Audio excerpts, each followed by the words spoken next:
Salut, pour ceux qui ont manqué l'info, il y a maintenant une chaîne Twitch avec des lives tous les jeudis soirs. Donc n'hésitez pas à vous abonner à cette chaîne Twitch et à passer en live. Pour ce qui est des rediffusions des lives, il y en aura de temps en temps ici sur la chaîne principale, mais la plupart seront sur la chaîne secondaire dédiée aux rediffusions des lives Twitch. Du coup, si vous voulez voir les autres rediffusions de live, allez vous abonner là-bas. Et pour la vidéo présente, bon visionnage. Pour un peu introduire, je sais pas si que vous connaissez Modin Malin. Moi je ne connaissais pas en fait jusque-là. J'ai vu Athlétique avait fait une réact à sa vidéo. Attends, comment s'appelle sa vidéo? Il retourne les féministes, c'était peut-être celle-ci. Après, il y a pourquoi les féministes veulent détruire l'amour. Non, c'était peut-être celle d'avant. C'était une des deux en tout cas, c'est celle parce que là, dans les deux, il cite Julien Rochdy. C'est une des deux, donc c'était très mauvais. Du coup, Modin Malin, on peut dire que c'est un faf-watch, mais c'est la partie assez intellectuelle. Enfin, c'est un peu antinomique de dire intellectuel de droite, mais ouais, c'est ça, c'est pas comme le Raptor ou pas vegan, c'est pas des gens qui te balancent des trucs évidemment débiles, quoi. C'est des trucs assez brodés, quoi. C'est bien écrit, quoi, on va dire. Donc, pour quelqu'un qui connaît pas trop le sujet, tu te dis, ok, c'est carré. Ça a l'air carré, en fait, voilà, on peut dire ça. Bon, la vidéo où cite Julien Rochdy, bon, déjà, quand tu prends Julien Rochdy comme référence, bon, de la haute qualité. C'est que ça vole pas haut, quoi. Il y a vraiment des gens qui prennent Julien Rochdy au sérieux. C'est incroyable. Parce que j'ai l'impression qu'il y a pas mal de trucs axés sur la socio sur sa chaîne. C'est de l'analyse un peu qui a l'air structurée, tout ça, mais bon, c'est de la mauvaise analyse, quoi. Genre des trucs comme le capitalisme est lié, l'allié du wokisme. Et c'est des trucs qui vont être, enfin, j'allais dire argumentés, bon, ça vole pas haut, mais. Et du coup, cette vidéo, le militantisme détruit la sociologie. Et en vrai, il y a pas mal de points qui vont être intéressants à aborder, voilà, notamment l'incompréhension entre tous les trucs autour de la neutralité. Il y a un reproche qui revient souvent dans sa vidéo de reprocher aux gens d'être engagés et d'être notamment woke. La recherche serait woke, le wokisme à l'université, l'islamo-gauchisme à l'université. Voilà, on est dans cette vibe-là, quoi. Est-ce que vous vous êtes déjà demandé d'où venaient ces nouvelles obsessions de la race, du genre ou encore des fameuses dominations? Des obsessions. Domination, réelles ou supposées. Vous savez, ces discours qu'on entend un peu partout sur le mâle blanc dominant, responsable de tous les maux de la Terre, et qu'il faudrait absolument sortir de l'histoire. Eh bien, le laboratoire qui fabrique... Bon, on est d'accord, c'est un homme de paille dans le sens où il n'y a pas grand monde qui dit ça. Enfin, effectivement, il y en a qui le disent, mais... le blanc de l'histoire. Ça veut dire quoi? Est-ce qu'il veut dire, en gros, arrêter de faire genre que l'histoire a été faite que par des hommes blancs, où il parle vraiment très littéralement, dans le sens supprimer les hommes? Je suis pas forcément très clair. Bon. Ces idées, c'est évidemment l'université. L'université, c'est un lieu à part, un lieu qui est fait pour penser le monde. Mais c'est aussi, paradoxalement, un vase clos, qui est quasiment coupé du monde qui l'observe. Ça, c'est incroyable qu'ils disent ça. Mais non, mais quand tu fais de la science, quand tu fais des sciences humaines, non, t'es pas coupé du monde. Tu étudies le monde. La société, c'est ton champ d'études. Donc, enfin, je sais pas s'il est dans une vision un peu cliché du scientifique qui est dans son labo. C'est l'université, c'est les scientifiques qui sont là dans leur labo avec leurs petites éprouvettes, qui sont coupés du monde. Des fois, on a cette vision de la science. Alors, ça serait triste qu'ils soient là-dedans quand même, mais non, c'est évidemment que la sociologie, la psychologie, ça se fait au contact des gens. Et il n'aura échappé à personne que l'université, surtout en sciences humaines, c'est un lieu extrêmement politisé. Et bien sûr politisé très à gauche. Et depuis quelque temps, la recherche... Ouais, en même temps, si t'es politisé à droite, ça serait un peu inquiétant. Si jamais, quand t'as une bonne analyse de la société, oui, effectivement, tu penches à gauche. C'est un peu évident. Genre, en fait, si t'es à droite, soit tu t'en moques des problèmes de la société. Ouais, si t'es de droite, soit que t'as quand même un certain aveuglement sur la société et que du coup, si tu te renseignes correctement, tu vas les déconstruire. Soit t'acceptes le monde malgré les problèmes qu'il a. Bon, c'est quand même compliqué quand plus tu te renseignes sur les problèmes, plus c'est quand même dur de les accepter. Donc c'est assez logique qu'il y ait quand même peu de gens de droite dans les milieux universitaires et surtout en sociologie quand même. Quelque temps, la recherche universitaire est totalement parasitée par le militantisme des chercheurs. Et qui plus est, par des militants extrêmement radicaux qui voient dans la radicalité une vertu en soi. Ouais. Moi j'attends effectivement qu'il montre à quel point ça parasite vraiment. Parce que si, pour lui, forcément s'il est de droite, bah oui, il va vite considérer que les recherches sont trop portées sur des sujets de gauche, vu que lui, il parle d'obsession, il voit déjà un problème le fait qu'on parle beaucoup de racisme ou quoi, ou de ces sujets-là, pour lui c'est déjà un problème, j'imagine. Et leurs obsessions pour l'intersectionnalité, le décolonialisme, la blanchité, etc. ont tendance à appauvrir énormément la qualité de la réflexion. Là, je comprends pas, genre, au contraire, ça l'enrichit. Enfin, c'est des concepts, ils sont pas sortis c'est pour rien, quoi. C'est des sujets qu'on explore, qui sont explorés avec des méthodologies. Ouais. C'est surtout qu'il prend l'exemple de l'intersectionnalité. Au contraire, je trouve que c'est un outil qui est hyper intéressant et qui ne fait qu'enrichir la compréhension des rapports de classe. Enfin, la décolonisation sens, aussi, oui. Pourquoi faudrait pas étudier ça? Ou alors, il faudrait plus spécifiquement dire, ces sujets sont peut-être pas bien étudiés, mais c'est un peu étrange quand même. Mais aussi la variété des réflexions. On a quelques sujets qui tournent en boucle jusqu'à l'écœurement. Bref, l'université est en grand danger. Est-ce qu'on a limité la variété? Je sais pas. Après, si jamais c'est le cas, il faudrait peut-être poser d'autres questions. Est-ce que c'est parce qu'il y a le wokisme qui fait qu'on ne fait que ces sujets-là, on fait que les sujets politisés, ou est-ce que c'est pas... Si jamais c'est le cas, il faudrait le montrer. Bon, est-ce qu'il y a des sources dans sa vidéo? Mais il a le livre, non, à un moment? Waouh. Merci, ça fait plaisir. Les gens qui citent leurs sources, voilà, le sérieux des gens de droite. J'imagine tout, ouais, il va se baser sur un livre, donc il va dire que c'est ça sa source. Bon, il se base sur sa source, c'est ce livre de cette personne. Je vois qui c'est. Bon, c'est pas la meilleure référence. Et quand je parlais de source par rapport à, qu'est-ce qu'il venait de dire ? Ah oui, sur le fait qu'il y avait un appauvrissement. Il faut le démontrer. Et c'est le cas. Est-ce que c'est vraiment une question politique ou enfin politique dans le sens un endoctrinement, qu'il y aurait trop de militantisme chez les chercheurs, ou est-ce que ce serait pas peut-être une autre explication qui serait par exemple, je sais pas, le fait qu'il y ait moins de budget dans la recherche, le fait que qu'on ait quand même un gouvernement qui soit pas hyper porté sur les services publics et sur la recherche, tout ça. Enfin, il peut y avoir d'autres questions. Et là, bon, on va pas y trancher ça ici. Bon, forcément, il va pas aller là-dessus. Il sous-entend bien que le problème, c'est l'idéologie de gauche. Et récemment, quelqu'un a mis les pieds dans le plat pour dénoncer les abus qui y sévissent. Et cette personne, c'est Nathalie Heinig.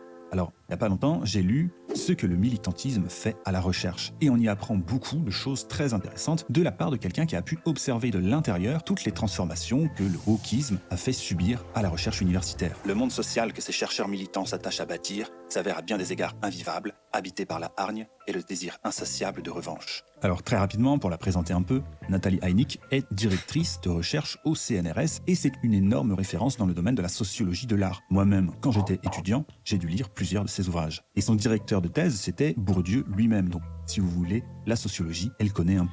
Ouais, bon, là, il y a un peu un argument d'autorité qui est inconnu de la sociologie. N'empêche que quand elle parle de sujet, quand elle parle de wokisme, ben, c'est pas très intéressant quoi, ce qu'elle dit. Peut-être que c'est dans ses travaux de recherche sur la sociologie de l'art, si ça se trouve c'est intéressant, je sais pas, je connais pas. Mais j'ai entendu parler de wokisme, je l'avais entendu, je sais plus, elle parlait aussi bon, par rapport à des questions de genre, des trucs comme ça. Elle était passée sur des médias assez classiques, hein. Je crois qu'il y avait eu des débats, des trucs comme ça. Bon, c'est pas une référence intéressante sur le sujet. Hein. De plus, Heinig, c'est plutôt une femme de gauche. Et ce qu'elle nous explique dans ce tout petit ouvrage, une femme de gauche anti-woke, faut préciser quand même. C'est comment on en est arrivé là. Mais aussi et surtout, pourquoi ce militantisme woke à l'université de la part des chercheurs eux-mêmes est si grave. Et elle va nous donner pas mal d'exemples assez concrets et assez sidérants. On va voir ça ensemble.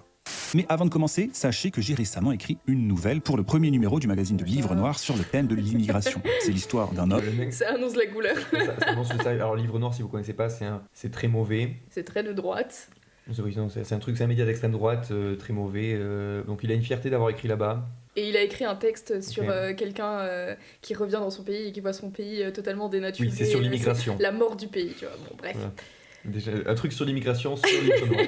J'ai pas lu son texte, hein, mais bon, ça donne pas envie quand même. Ce dont il faut déjà avoir conscience, c'est que ce n'est pas la première fois que l'université est sous l'emprise de la politique. Pour l'historien Jacques Julliard, il y a eu 3 de ce qu'il appelle des glaciations de la pensée dans le monde universitaire français. La première, c'est la glaciation soviéto-marxiste d'après-guerre. La deuxième, le maoïsme dans les années 70, et beaucoup pensaient qu'après les dérives post-68, la contamination de la recherche par le militantisme, c'était de l'histoire ancienne. Mais parce que la troisième glaciation, c'est donc la glaciation actuelle, celle que Jacques Julliard résume par le terme d'islamo-gauchisme. Bon, après bon là il donne des trucs, faudrait qu'il y ait un peu des sources quoi. Bon, mais rien que le terme, l'islamo-gauchisme. Ça c'est vraiment la panique morale de l'islamo-gauchisme à l'université, qu'il y avait même des politiques qui avaient utilisé ce terme. Bien sûr c'est juste des trucs en l'air quoi, on n'a jamais...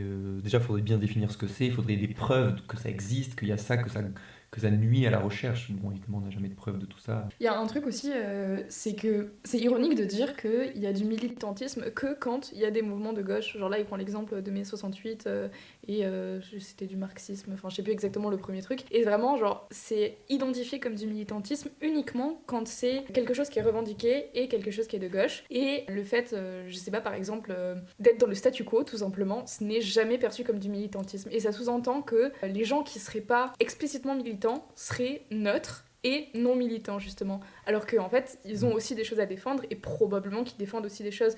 En fait l'illusion de la neutralité, enfin la neutralité c'est une illusion, ça n'existe pas en fait, personne n'est neutre. Et d'autant plus en sociologie, c'est une des premières choses que tu apprends, c'est que en fait tu parles ce qu'on appelle d'un point de vue situé. Ouais. Tu as, je sais pas, une histoire, tu appartiens à certaines classes sociales, enfin bref, tu as plein de caractéristiques en fait qui font que tu n'es pas neutre face à ton objet de recherche. Et au lieu de nier ça et de dire si je suis neutre, ce qui peut en fait, ce qui est un gros piège parce que du coup tu vas être totalement aveugle à certaines choses, ben en fait il vaut mieux avoir une réflexivité sur quelle est ta position et à partir de là dire bon bah voilà quels sont les risques, voilà quels sont les avantages, parce qu'il y en a aussi, par exemple le fait de bien connaître un objet de recherche, en gros d'analyser la position que tu as en tant que chercheur ou chercheuse, et à partir de là, d'essayer d'objectiver au maximum pour appliquer la méthode scientifique en fait. Mais de partir du principe qu'on est neutre, c'est complètement une illusion quoi. Ça, on va y revenir, ouais, je pense, sur la question de la neutralité. Un mot qui fait débat à l'université et qui a été popularisé après la décapitation de Samuel Paty. C'est vraiment à ce moment-là qu'on commence à s'intéresser massivement à l'aspect militant de l'enseignement. Ouais, là, pour remettre en contexte, on a quand même, du coup, une instrumentalisation de la mort de cette personne pour Venant de la droite. pour Quelle le par l'extrême droite, surprise. quoi. Ouais. Bon, bien sûr, les causes ont changé, la race et le genre ont remplacé les classes sociales je et sais la pas religion. pourquoi il a choisi ça comme panneau, mais c'est Mais pas celle-là, musulman, juif, religieux. c'est celle d'après. Bien sûr, les causes ont changé. Il dit quand j'étais petit, il y avait pas de musulmans, de juifs, de chrétiens, de noirs ou de blancs, il y avait juste des copains. C'est le je vois pas les couleurs quoi. Genre les couleurs, ça existe pas, c'est secondaire. Et ça, pareil, genre c'est une illusion de neutralité totale. Oui, heureusement qu'il est pas militant, ouais, exactement. La race et le genre ont remplacé les classes sociales et la religion n'est plus l'opium des peuples contre lequel il faut lutter, mais Le genre et la race ont remplacé les classes sociales. Mais non, en fait, non, pas du tout. C'est venu s'ajouter en tant que critères qui sont des critères sociologiques. Voilà, c'est ça, c'est colorblindness, merci. Parce qu'en fait, lui, il veut quand même voir en termes de classe sociale, mais pas en termes de genre. les classes Alors que sociales. c'est juste, ça a un impact très fort. Mais pourquoi ça remplacerait Je sais de pas. nouvelles grilles de lecture? En fait, ça Oui. s'ajoute, c'est des nouveaux sujets de recherche. Il n'y a plus de travaux sur les classes sociales Non, dans les dernières années. J'en serais Bien sûr surpris. que non. Ça reste. En fait, il y a en sociaux, il y a le trio des catégories. En gros, t'as le genre, le sexe, l'âge et la classe sociale. Donc c'est pas. Et t'as la race qui est même pas citée en général dans le truc, parce qu'en France, on n'a pas le droit de faire ce qu'on appelle des sondages ethniques ou ce genre de choses. Du coup, c'est pas considéré comme un des grands piliers.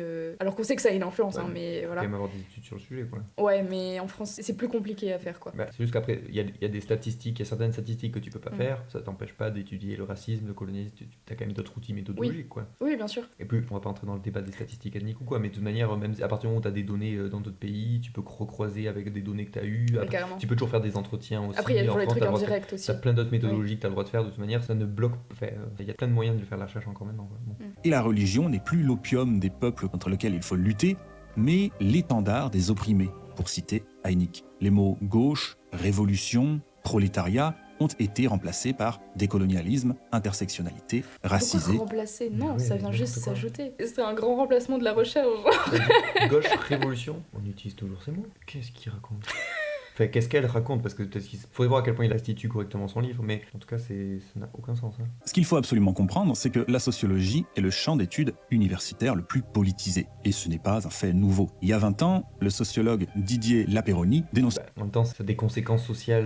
Oui. Évidemment que ça n'a rien de surprenant. Bon, il dit, c'est pas un fait nouveau, oui, bon, ok. déjà la tendance de la sociologie française à politiser la recherche. La recherche est vue par des militants comme un espace de lutte. C'est le fameux « la sociologie est un sport de combat » de Pierre Bourdieu. Ce que Lapéronie dénonçait, c'était la course à la radicalité dans le milieu universitaire et tout particulièrement en sociologie. Dans les années 90, la sociologie critique et la gauche radicale vont s'allier. Les sciences sociales sont alors, selon les mots d'Heineck, réduites à un catéchisme qui se résume à des concepts comme la domination, la légitimation, la construction sociale. Bon, ça c'est hyper malhonnête. En fait, c'est pas parce que c'est engagé que ça peut pas être réfléchi, sceptique. Le comparer à un catéchisme, c'est hyper malhonnête. Hein. Oui, d'ailleurs, ça me rappelle vraiment le discours de certains Z. Je sais pas si ça vous parle, mais c'est en gros dans le milieu zététique, esprit critique. Il y a Ouais, vraiment ce peut-être, truc de moi je suis neutre, je me base juste sur les faits scientifiques. Et en fait, les gens ne se rendent pas compte qu'ils font du militantisme presque tout le temps en fait. Je sais pas, par exemple, quand on fait la promotion de l'esprit critique, quand on dit faudrait mettre en place plus d'esprit critique dans les écoles, des cours d'esprit critique, des cours de zététique, etc. Ou alors faut encourager la population à se faire vacciner, ou faut encourager les gens à se protéger quand ils font du sexe. Tout ça, il y a une dimension militante en fait. Il y a du prescriptif, c'est pas uniquement du descriptif. Ouais. Et en fait, c'est normal. Les données en tant que telles, elles servent à rien. Elles sont... Déjà, on fait des recherches parce qu'on a certains buts. On essaye de trouver certains résultats, pas dans le sens où on essaye de trouver des résultats spécifiques pour prendre une idée, mais ce que je veux dire, c'est qu'on essaye de répondre à certaines questions parce qu'il y a un intérêt politique derrière. Enfin bref, en fait, j'ai envie de dire tout est politique, quoi. Et ça n'exclut évidemment pas les sciences, qu'elles soient sociales ou pas. Et du coup, oui, je voulais recommander un article de Florence Delry qui s'appelle Vaccine tes mioches versus arrête la viande, je crois. Et elle pointe vraiment ce truc-là de l'écart qu'il y a entre des choses qui sont perçues comme neutres, mais qui sont bien du militantisme, mais qui sont pas reconnues comme telles, parce que souvent c'est des choses consensuelles, en fait, tout simplement. Genre dire qu'il faut mettre des capotes quand on baise, oui, c'est consensuel. En fait, il y a une prémisse implicite, il y a forcément une prémisse Oui. qui est idéologique, qui est un état du monde qu'on considère souhaitable, et par défaut, on considère souhaitable que la population soit en bonne santé. Donc ça paraît évident que derrière, on veut vacciner ou tel médicament ou quoi, il y a un implicite que, oui, c'est mieux que la population soit moins malade. Exactement. En fait, moi j'aime bien genre, la représentation de...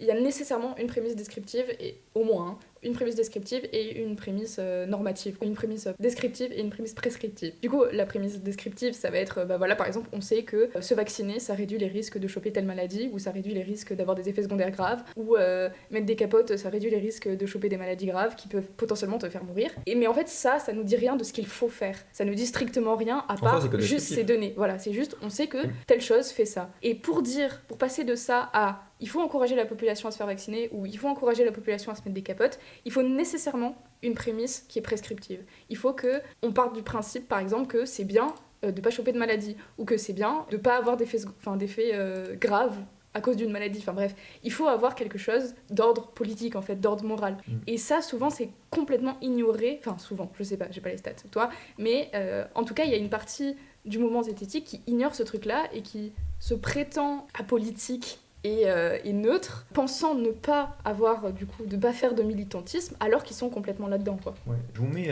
ma vidéo qui est 4 étapes pour raisonner en politique, qui reprend un peu les étapes de ce raisonnement, voilà, avec des fois les prémices implicites, quoi, et l'article de Florence.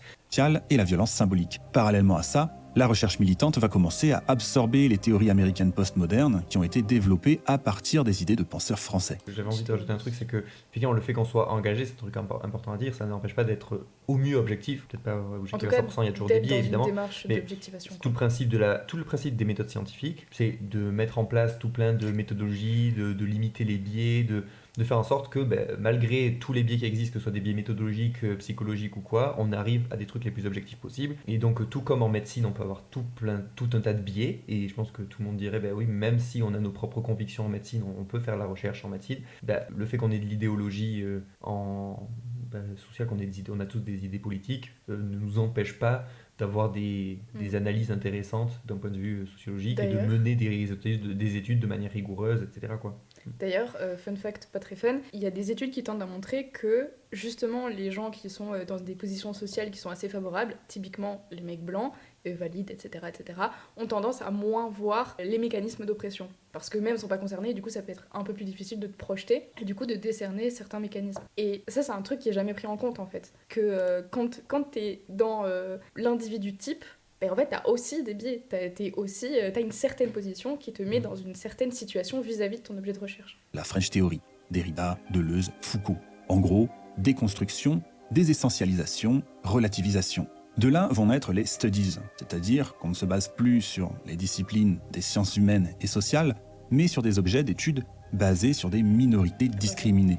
Les femmes, les races... Ouais, ils les opposent. Ouais, Genre les gender studies, c'est des objets de sciences sociales, enfin c'est des études de sciences ouais, mais j'ai sociales. l'impression je comprends mal pourquoi il oppose les objets et les disciplines, alors que les objets sont compris dans les disciplines. Pour moi, il y a deux choses, il y a les disciplines, qu'on va dire, après il y a l'objet d'étude, et l'objet d'étude, tu peux le voir à travers plusieurs disciplines. Par exemple, la question du racisme, tu peux l'étudier d'un point de vue sociologique, d'un point de vue psychologique, d'un point de vue éthique. C'est d'ailleurs ma prochaine vidéo qui devrait sortir d'ici, 2 semaines, qui est sur du coup les définitions du spécisme. Je crois que j'ai déjà fait mon teasing au dernier live, mais bon, je le fais. C'est pour être bien clair, je donne des définitions du spécisme qui s'appliquent finalement à toutes les oppressions, de bien distinguer la perspective psychologique, la perspective sociologique et la perspective aussi en philo-morale. Parce que la perspective en fait psychologique et sociologique, elle est purement descriptive, et normalement, si les études sont bien faites, bon, peut-être qu'elles ont des biais qu'elles pourraient être encore perfectibles, sûrement que parmi toutes les études, il y en a qui sont biaisées, évidemment, mais normalement, on peut très bien étudier ces choses-là, même en n'étant pas spécialement engagé. Évidemment que c'est des gens engagés en général qui vont se saisir du truc. Ça paraît évident que quand tu es antiraciste, tu as plus de chances de vouloir t'intéresser à une analyse du racisme. Mais ça n'empêche pas d'avoir une analyse objective, que d'admettre des trucs où on se trompe. Surtout que si on veut faire évoluer les choses, il faut qu'on ait une analyse, une grille de lecture... une bonne grille de lecture du monde. C'est pour ça que la gauche a intérêt à avoir des informations vraies sur le monde. Oui. La droite a plus intérêt à mentir, parce que c'est évident que si les gens sont bien renseignés, soit ils assument quand même un égoïsme assez ouf, et pour les gens qui sont eux-mêmes discriminés, bon, je sais pas si c'est son cas, mais il y a beaucoup de gens qui défendent des idées qui sont finalement nuisibles pour eux-mêmes, quoi. Du coup, ils auraient intérêt à avoir des connaissances vraies sur le monde. Bon, quand on est de gauche, si on veut vraiment un monde meilleur, il nous faut des informations justes sur le monde. C'est pour ça qu'il faut bien distinguer. Je vous renvoie vraiment à ma vidéo que j'ai mis plus haut, mais sur ce truc de distinguer l'idéologie, le côté factuel, et on peut avoir une analyse psychologique et sociologique du racisme qui soit purement descriptive. Et normalement, quelqu'un de raciste, s'il est honnête, pourrait dire bon, ok, moi je suis raciste, mais j'admets que cette analyse est vraie et objective. En pratique, évidemment, que c'est rare qu'on voit un raciste admettre la réalité factuelle du racisme. Ciser les homos, les gros, les handicapés. Le but de l'université n'est alors plus la recherche, la compréhension du monde, de la société, mais bien la lutte contre les formes d'oppression ou de discrimination. Ça, Le pareil. tout en Ça, c'est fallacieux les opposés. Hein. Oui, c'est exactement ce que j'allais dire. T'as besoin de comprendre le monde si tu veux t'y opposer, enfin En fait, si tu veux le changer, quoi. c'est pas les C'est faire. complètement absurde. J'ai envie d'avoir des informations sur le racisme ou le spécisme pour mieux le déconstruire. Et oui, il y a une intention derrière, mais en fait, cette opposition qu'il fait, c'est aussi absurde que de dire, mais finalement, les médecins qui font des recherches sur les vaccins, en fait, au-delà de développer des vaccins, est-ce que leur but, c'est pas de rendre la population en bonne santé? Il y a un objectif idéologique derrière ça. De vacciner la population. Oui, ils veulent éradiquer le virus. Oh, l'objectif des médecins. Et voilà, c'est de s'attaquer au virus, c'est idéologique. On peut vraiment faire des trucs tellement absurdes. en faisant de la radicalité une vertu en soi. Rien ne sidère autant qu'une proposition radicale, Ça. car l'extrémisme, bien En faisant de la radicalité une vertu en soi. Bah, ça n'a aucun rapport avec le côté scientifique en fait. Ça dépend de ce que tu veux dire par radicalité. Si radical dans le sens où on est radicalement contre une oppression, en quoi c'est nu à la Mais recherche? je vois même pas pourquoi il dit ça dans le mode c'est un but en soi. C'est bizarre, une vertu en soi. Je sais pas, c'est pas très Genre il y a des gens mais- qui revendiquent l'idée que. mais je suis radical. Bah, tout dépend ce qu'on va dire. Il faudrait qu'il décrive Ouais, bien c'est ce toujours qu'il veut dire par c'est comme radical. l'accusation d'extrémisme quoi. Et ça sera peut-être plus clair. Là, c'est difficile de répondre. Ouais. sûr, impressionne beaucoup plus que la modération. Et effectivement, la C'est vrai que ce truc, il fait. Alors, moi, j'ai pas beaucoup regardé ses vidéos. Pour l'instant, je connais celle-ci et les deux là que j'ai sur le féminisme, où il met du coup les gens en gros plan quand il les cite. Et du coup, c'est assez gênant. Sur son autre vidéo, t'as des gros plans de Julien Rochely constamment dans la vidéo. C'est quand même un peu malaisant, quoi. radicalité, c'est très pratique pour impressionner les imbéciles et les esprits faibles. Et ce militantisme académique a, en toute logique, tendance à attirer les plus médiocres. Alors, vous me direz... C'est Rokhaya Diallo qui met. Ouais. Et ça, c'est marrant, c'est toujours les mêmes personnes que. La droite, ils ont Sandrine Rousseau, Rokhaya Diallo, c'est vraiment les mêmes personnes qu'ils Écologie, aiment, on dirait ils aiment taper dessus. Non, mais c'est aussi que dans ces mouvements, ils s'attaquent toujours à certaines personnes. Genre pour l'animalisme, il y a avoir Solveig Alouin souvent. T'as une personne les gens qui qui. sont représentatifs du truc quoi. Ouais. Je pense pas que c'est les gens représentatifs du truc, c'est les gens Ils ont où visé. on a réussi à les tacler et on sait qu'on arrivera facilement à les tacler. Je sais pas si à quel point je connais pourtant tout ce que fait Rokhaya Diallo, je sais pas si elle est plus facile à attaquer que d'autres, mais étrangement ça revient souvent. Genre Sandrine Rousseau, est-ce qu'elle est plus facile à attaquer que Après, d'autres c'est des écologistes? figures Je sais pas. publiques. Ouais, mais toutes les figures publiques sont pas attaquées contre Sandrine Rousseau. Pourquoi Sandrine Rousseau, Yannick sans comparer Jadot est avec pas elle attaqué aussi. comme Sandrine Rousseau. Oh, Il y a quand même- aussi c'est des meufs hein. Oui, c'est des meufs. C'est quand même. Il y a plusieurs raisons. Hein. Il y a peut-être le fait qu'elle soit attaquable, le fait qu'elle représente effectivement ce que la droite n'aime pas. Bon, après, peut-être qu'effectivement. Peut-être qu'il y a effectivement des trucs à redire. Moi, je pense que j'aurais effectivement des critiques à faire à Sandrine Rousseau, par exemple. Mais c'est pas anodin le fait que ce soit vraiment. C'est Toujours une sur les réponse. mêmes personnes que portent les critiques. Parce que là, il n'y a même pas une critique directionnelle, c'est vraiment juste elle qui est Oui, c'est une affichée. illustration. Pourquoi il montre elle? Mm. Est-ce que c'est pas parce que dans son public, les gens ont déjà une image, Rokhaya Diallo, c'est la personne à qui on aime bien tacler? Bon, c'est comme ça que je l'interprète, mais bon. La lutte contre les discriminations en soi, c'est pas forcément une mauvaise chose. Le problème, ce sont bien sûr les méthodes utilisées. Car selon Heineck, ces méthodes sont illégitimes. Alors, pourquoi c'est grave? Faire de Pourquoi c'est illégitime? Oui, ce que Enfin, j'allais il vient de dire. dire, selon elle, c'est illégitime. Ok.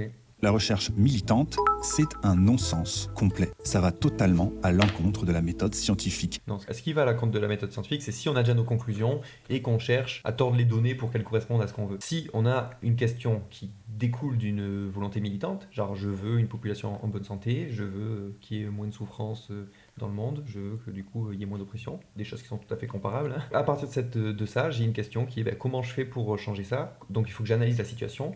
Qu'est-ce qui cause des maladies? Qu'est-ce qui cause de la souffrance? Qu'est-ce qui cause des oppressions? Comment on y répond?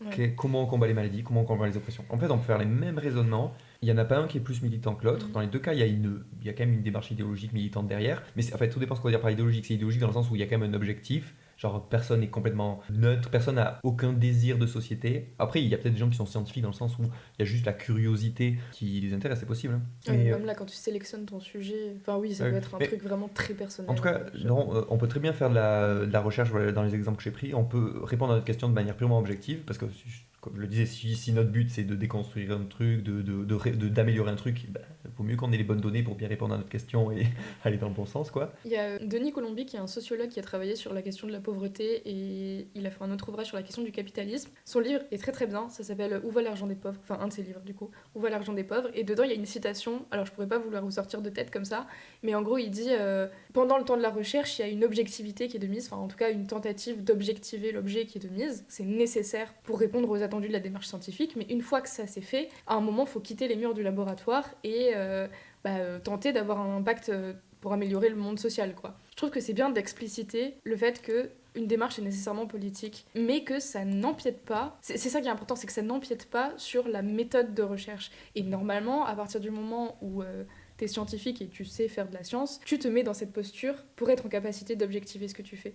Et pour ne justement être attentif à tes biais. Mais c'est essentiel de savoir que t'es susceptible de te faire biaiser pour pouvoir essayer de les mettre à l'écart, quoi. Parce que si tu pars du principe que t'es pas biaisé, désolé, mais bon. Oui, ce que je veux dire par rapport à idéologie, moi c'est un terme que j'utilise dans le sens pour dire c'est notre objectif, c'est tout ce qui découle de nos préférences morales, que ce soit objectif ou pas, bon bref. Et après il y en a qui parlent d'idéologie dans le sens, c'est le fait d'avoir un but, une vision un peu dogmatique. Souvent il y a des gens qui le voient comme ça, donc évidemment que moi quand je parle Oui, dans ce d'idéologie, sens-là, c'est évidemment que quand on peut très bien être politisé sans être dans le dogmatisme, en tout cas c'est ça ce qui est important à Et préciser. Quoi. stratégiquement, c'est même mieux. Ben oui, évident. Ouais. Et beaucoup ont du mal à l'admettre, alors que c'est une évidence absolue. Heineck nous rappelle que la science a mis du temps à s'extirper des contraintes de la religion, de la politique et aussi de la morale. Je le sens mal. S'extirper de la religion, c'est évident. S'extirper de la politique et de la morale, tout dépend si on parle de la politique dans le sens les institutions politiques, oui, il vaut mieux. Mais de la morale, tout dépend de ce qu'on dit par morale. En tout cas, non, je pense que ça ne peut pas s'extirper de la morale dans le sens où en tout cas, il y a forcément des prémices morales derrière. Bon, on en revient sur la question vaccin, tout ça, bon, je pense qu'on a déjà dit. Et à vrai dire, ça va même à l'encontre des principes mêmes énoncés par Max Weber, qui est l'un des fondateurs de la sociologie. À savoir, l'obligation pour l'enseignant-chercheur de suspendre l'expression de tout jugement de valeur morale ou politique dans le cadre de l'exercice de sa mission professionnelle. Je suis pas d'accord avec ça. S'abstenir de jugement, est c'est le dans rôle le même truc. du chercheur. On comprend donc bien que le militantisme est assez difficilement compatible avec ça. Quelqu'un qui n'est pas capable de comprendre la différence entre connaissance scientifique et idéologie n'a en fait littéralement rien à faire dans une université. Le rôle de l'enseignant-chercheur à l'université, c'est de dispenser un savoir. Et la neutralité est pour lui un devoir. Que les enseignants aient des convictions, c'est tout à fait normal. Mais ce que dénonce Nathalie Heineck, c'est ce qu'elle appelle la confusion des arènes. Là, il y a une association un peu claquée entre. Il part du principe que à partir du moment où tu as des objectifs militants, dans le sens où, oui, tu as des prémices prescriptives en plus de ton analyse du monde, alors tu ne peux pas avoir une analyse objective. Quand je dis objective, l'objectivité totale n'est pas possible, mais on s'entend, du monde. Alors que, faudrait montrer que c'est systématiquement lié en fait. Et ça me semble assez improbable que ce soit nécessairement lié. Justement, c'est tout le travail de la recherche de mettre à distance, d'objectiver les choses, quoi. Et en plus, dans les faits, c'est même pas le cas. Je veux dire, par exemple, moi je me rappelle, on a fait de l'éducation, de l'éducation civique au collège, au lycée, tout ça. C'est politique en fait. Quand on nous dit que la démocratie c'est une bonne chose et que du coup il faut qu'on apprenne à vivre en démocratie, c'est politique. Il y a un engagement politique derrière. C'est pas juste, c'est pas neutre en fait. Il y a pas une description du monde. Il y a une prémisse prescriptive. Et donc, et je pense pas en plus qu'il serait opposé à ça. Je pense qu'il est d'accord pour dire que pour enseigner à l'école que je sais pas, le racisme c'est pas bien, ou pour enseigner que il faut faire preuve de bienveillance, ou qu'il faut être en démocratie, etc., etc. Et ça, souvent en plus, les gens disent que c'est le rôle de l'école. Enfin bref. Du coup, il y a vraiment... on en parlait tout à l'heure avec Johan, il y a vraiment le truc de l'injonction paradoxale. Allez, admettons, on pourrait dire, on veut que tout le monde soit neutre, du coup, les gens distribuent juste un savoir qui n'est pas du tout politisé, ok. C'est-à-dire qu'il n'empêche quand on fait un constat factuel sur ce qu'est le racisme, sur ce qu'est le sexisme ou quoi, on peut très bien le faire de manière... Oui, ça n'empêche pas d'en parler en fait. Ouais. Genre moi, par exemple, si on prend les vidéos je pense que beaucoup de mes vidéos, notamment les vidéos sur le sexisme, genre c'est juste complètement factuel. Je pense que même quelqu'un qui s'en foutrait, théoriquement, quelqu'un qui s'en foutrait du sexisme, pourrait être d'accord, même si dans les faits, non, les sexistes n'assument pas, n'acceptent pas le constat, quoi. Il y a juste des choses factuelles. Et après, je dis bien, par exemple, si vous voulez du coup éviter de faire souffrir les gens ou quoi, prenez ça en compte. Mais en soi, si je distingue bien ça, et le côté factuel, il est juste... il est là indépendamment de nos opinions, non pas de nos opinions, mais de nos prémices prescriptives, effectivement normatives, ouais, de nos préférences morales ou quoi. Voilà. Et après, est-ce qu'on veut vraiment qu'il y ait pas du tout d'engagement à l'école ou quoi? Je pense que c'est faux. Enfin, je pense que effectivement, comme tu dis, on attend, par exemple, le racisme, on considère bien que un prof ne peut pas, doit bien, c'est-à-dire que s'il y a un comportement raciste ou quoi, il faut le punir. C'est-à-dire que le prof devra s'opposer à ça. Donc le prof devra être antiraciste. Il ne peut pas laisser passer ça. Donc effectivement, on attend des individus qui sont engagés en fait. Et par exemple, si, je sais pas, on préfère la même question avec la santé. L'éducation sexuelle. Ouais, mais je trouve le racisme, c'est quand même un exemple intéressant parce que du coup, là, lui va reprocher peut-être aux gens au milieu de sociologie peut-être antiraciste, alors que je pense dans la population, tout le monde considère que c'est un acquis de ne pas être raciste. Que c'est pas juste une opinion, c'est pas juste les gens vont dire des fois des phrases genre c'est pas une opinion quoi, c'est un délit. Enfin, cette formulation moi je trouve un peu des fois confusante parce que bref, on pourrait transposer d'autres trucs. Ouais. Oui, c'est les deux effectivement, c'est un délit, c'est juste un truc complètement descriptif. Mais encore une fois, c'est pas reconnu. Par exemple, l'opposition des profs au racisme le plus explicite, on va dire, parce qu'on passera sur les cas de racisme, c'est pas quotidien, mais le racisme banalisé, quoi. Mais en tout cas, dans les cas de racisme les plus explicites, on attend des profs qui s'opposent à ça, mais c'est pas reconnu, encore une fois, comme du militantisme, parce que ça s'inscrit dans le statu quo. Et c'est exactement la même chose que quand, par exemple, on va pas reprocher à un mec de s'intéresser... Enfin, on va pas lui dire « t'es biaisé quand tu t'intéresses au sexisme », alors qu'en fait, il a aussi une position dans le système sexiste et en fait, il sera biaisé. Il sera pas biaisé dans le même sens, mais il sera biaisé. Mais du coup, ouais, tout ça, ce que je veux dire, c'est que c'est pas reconnu comme tel et que c'est pour ça que c'est pas accusé de militantisme, tout simplement parce qu'on le comprend pas comme tel. Comme dit Katz, effectivement, transmettre les valeurs de République et favoriser le vivre ensemble. L'émission des profs, c'est complètement politique, ça. Oui. Ouais. Et je voudrais prendre un exemple. Alors, si jamais il pense vraiment que un prof doit être pas du tout politisé, allez, on pourrait aller jusque-là. Pourquoi ? Est-ce qu'il considère qu'un prof d'histoire, par exemple, qui parle de la Seconde Guerre mondiale, est-ce qu'il doit te dire, en soi, est-ce que du coup, est-ce qu'il te considère problématique si on dit, bon ben voilà, d'un point de vue actuel, voilà ce qu'ont fait les nazis, et du coup, il doit pas faire de jugement de valeur. Du coup, est-ce que pour lui, ce serait un problème de dire, c'était quand même, je sais pas, rien que de faire un petit commentaire, j'allais dire c'est horrible, un peu violent. mais même, bon, c'était pas très sympa. Ça en pouvait être chambre à gaz, c'était pas très cool, quoi, quand même. Non, enfin, évidemment, non, je pense que beaucoup de gens diraient que c'était quand même horrible. On parle bien de crimes contre l'humanité, il y a quand même un vocabulaire qui est chargé. Je sais pas, est-ce qu'il voudrait annuler ça? Et en fait, pour moi, sa position, elle serait peut-être cohérente s'il voudrait vraiment, ok, on fait plus de position, on est purement descriptif, et c'est pas bien ou mal. Si ça se trouve, bon, Hitler, il a fait ça, ok. Mais et ça n'empêcherait. Et apolitique. Oui, c'est neutre, ok, c'est purement neutre, mais on pourrait très bien, même en allant jusque-là, ben, ça n'empêche pas de parler du sujet avec nos convictions. Ok, on les transmet pas, mais on peut quand même étudier le sujet de manière claire. C'était pas très feng shui. Je trouve que c'était pas très feng shui. C'est quoi ta show? C'est un camp de... Je sais plus si c'est de concentration ou d'extermination. Ah. Mais c'était un camp. Ah oui, d'accord, je suis aussi du... Plutôt contre. J'allais ajouter, en fait, même dans ce cas-là, ce serait pas neutre, en fait, parce que le programme, il est choisi. Et oui. c'est aussi une conséquence de... En fait, on pourrait remonter aussi loin qu'on veut, mais... Le modèle scolaire n'est pas neutre, le choix du programme n'est pas neutre. En fait, tout est politique, il faut arrêter de s'enfoncer dans ce truc de je veux être absolument neutre, ce n'est pas possible. Bah, même le choix d'une vidéo les élèves aussi, en fait sont pas neutres. Même en étant objectif sur le sujet qu'on traite, on n'est pas forcément neutre. L'arène de la connaissance est celle de l'action politique. Profiter de l'amphithéâtre ou de la salle de cours pour faire sa propagande, ça devrait être sévèrement puni. Il y a un mot chargé, la propagande. Donc est-ce que pour lui, est-ce qu'un prof qui dit que le nazisme c'est pas cool, c'est de la propagande? À partir de quand c'est de la propagande? Moi j'ai l'impression que ça, je l'avais dit, si vous voulez voir mes vidéos sur la métaéthique, donc je le disais dans la toute, donc si vous voulez voir la toute première, celle qui s'appelle La morale est objective, qui est la plus simple à suivre, je pense. Et je disais en fait, pour moi j'ai l'impression que quand les gens disent un peu par rapport à ce truc de neutralité, il y a un peu un lien avec la fenêtre d'Overton. Je sais pas si vous voyez ce que c'est la fenêtre d'Overton en sociologie, c'est un peu ce qui est acceptable de débattre dans le débat public. Et en fait, pour tous les trucs où c'est pas consensuel, genre je sais pas, n'importe quel sujet de société où les gens... non, je vais peut-être commencer à l'inverse, ça sera peut-être plus clair. Pour un truc où une position intenable, genre défendre le nazisme, défendre des trucs complètement hardcore, bon, on pourrait trouver plein d'exemples de trucs hyper hard, les gens trouveraient pas ça politisé parce que vu que c'est consensuel, que tout le monde est contre, c'est une opinion, mais je sais pas, c'est pas engagé d'être contre, c'est juste une évidence. Du coup, les gens vont pas percevoir ça comme de la propagande que d'avoir cette opinion.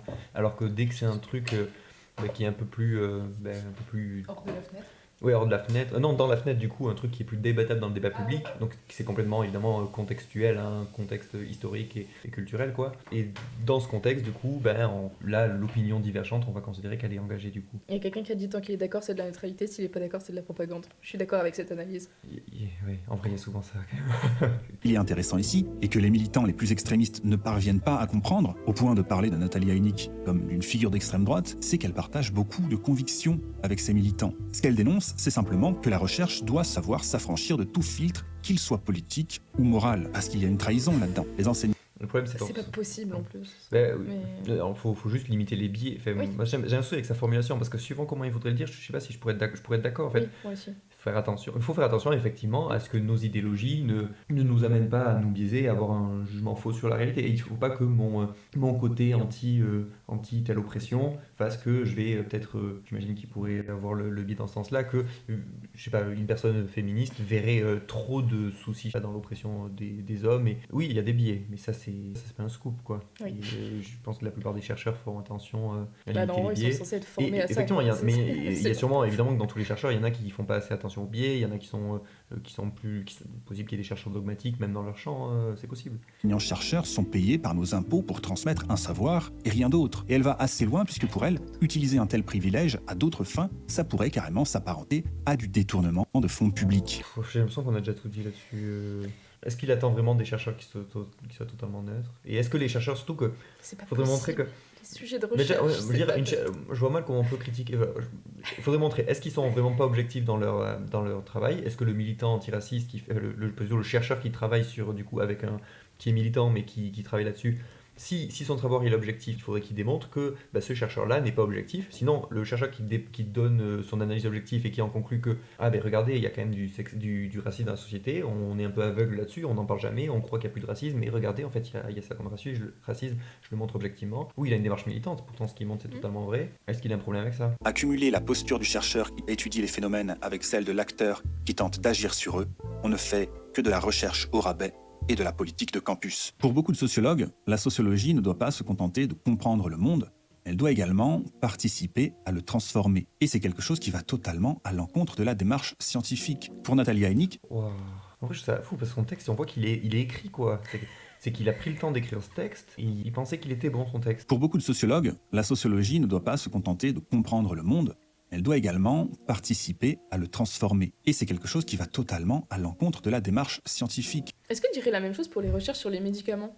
Genre les gens qui font des recherches sur les médicaments, par exemple, qui font des recherches sur les soins qu'on peut mettre en place contre le VIH, ils ont le but, à la fin, de faire que moins de gens meurent du VIH ou que les gens puissent vivre plus longtemps avec le VIH. Enfin bref, Bah oui, ils ont pour but de lutter contre le VIH, a priori. c'est absurde. Est-ce qu'on va leur reprocher leur manque de neutralité? Enfin, Surtout que dans les questions sociologiques, tu peux avoir juste une compréhension du monde qui n'a aucune implication politique, mais il faut se demander pourquoi on fait la recherche. Alors, on peut faire la recherche par pure curiosité scientifique, hein, mais souvent c'est bien qu'on C'est en grave. attend quelque part. Je veux dire, quand tu fais des Et financements... surtout quand c'est financé public. Ouais. Ouais, voilà, Tu fais j'allais des dire ça. financements publics. Alors, il y a de la finance publique, il y a des financements publics qui servent à financer la recherche qui est purement De curiosité. de curiosité, on peut dire ça. Mais souvent, quand il y a un projet, alors, typiquement la médecine, ça sert à quoi? La recherche en médecine, il n'y a que de l'implication pratique.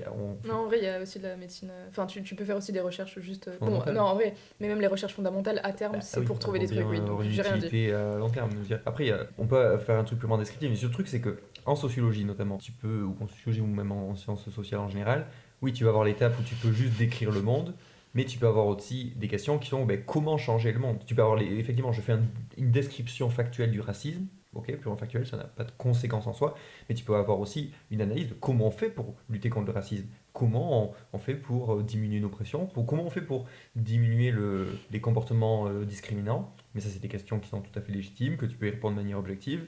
Pourtant, elles sont bien engagées, il y a bien une volonté derrière ça, quoi. Parce qu'on pourrait très bien avoir une question inverse, qui serait tout aussi chargée. Comment on fait pour augmenter le racisme? C'est vrai que peut-être qu'il n'y a pas assez de racisme. Je pourrais analyser le monde de manière très factuelle. Voilà comment il est raciste, voilà comment on peut l'augmenter. En fait, il est en train de faire ce qu'il reproche. Il avance une version de la réalité de façon militante anti-woke, en prétendant partager un savoir sans faire la démonstration que la qualité des études est salie par les biais et manipulations des chercheurs. Oui, on attend les exemples. Ouais. La science, quand elle fait de la physique et chimie, et que ça se finit avec la création de nouveaux matériaux, c'est plus de la science parce qu'on intervient sur le monde. Bonne remarque, oui, effectivement. En plus, t'imagines si t'étais parti du principe que tu voulais créer un nouveau matériau? Trop militant comme recherche. Pour Natalia Hennig, ce n'est pas aux chercheurs de dire comment le monde doit être. Ça, c'est le rôle du citoyen. Le rôle du chercheur, c'est de dire les chercheurs comment sont pas est citoyens. le monde. Ça me fait penser le GIEC, genre on entend quoi du GIEC? Typiquement, il y a bien des trucs prescriptifs dans le rapport. Enfin, Après, tu peux le tourner de manière à dire si on fait ça, voilà ce que ça va impliquer. Oui, mais c'est le fait.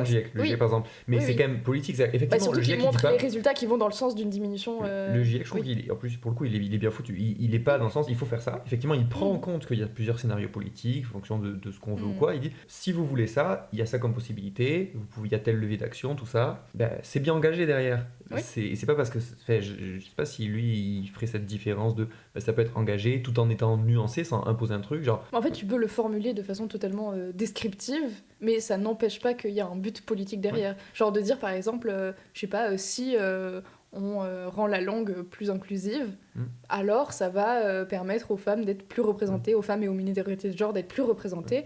On dit pas il faut rendre la langue plus inclusive, mais juste si on le fait, voilà ce que ça va donner. Et ensuite, si on a envie, si on veut un monde où il y a moins de sexisme, où les gens sont plus inclus, enfin où les gens souffrent moins tout simplement, alors oui, c'est logique et cohérent de faire ça, quoi. Ouais. Je trouve que j'aurais dû prendre cet exemple tout à l'heure quand je faisais des parallèles entre la médecine, le racisme et tout. Je trouve le climat, c'est un assez bon exemple quand même parce que c'est évident que c'est politique et je pense que les gens se rendraient bien compte à quel point c'est évidemment factuel. Effectivement, si tu dis factuellement, si tu utilises telle énergie, si tu brûles, je sais pas, si tu utilises du pétrole comme ci, comme ça, si tu fais telle infrastructure, ça a telle conséquence environnementale, si tu changes ça, ça peut diminuer les gaz à effet de serre, c'est purement descriptif. Et c'est quand même engagé que de donner des pistes sur comment réduire les gaz à effet de serre. Et le rapport du GIEC, il donne pas les solutions de comment optimiser les gaz à effet de serre pour en faire le plus, faire le plus de gaz à effet de serre possible, comment transformer la planète en planète étue, voilà les solutions.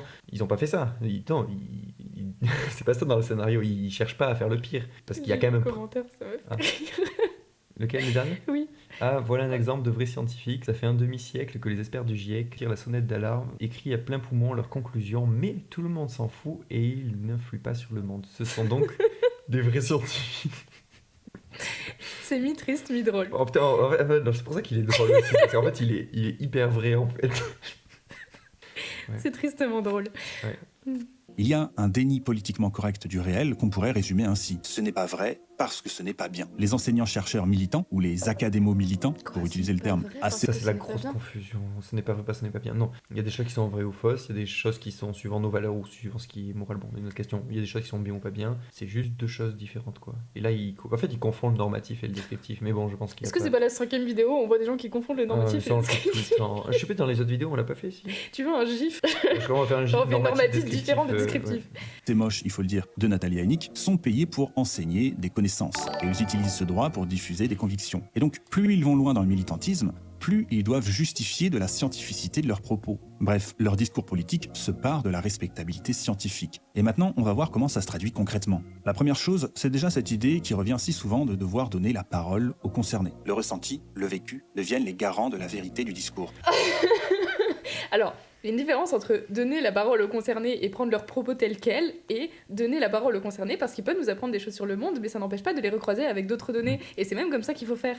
Quand tu fais de la sociologie, oui, tu fais des entretiens où le ressenti des gens, c'est intéressant. Si tu étudies le racisme, effectivement, savoir comment les gens vivent. Tu peux pas les demander à des blancs. Mais c'est intéressant.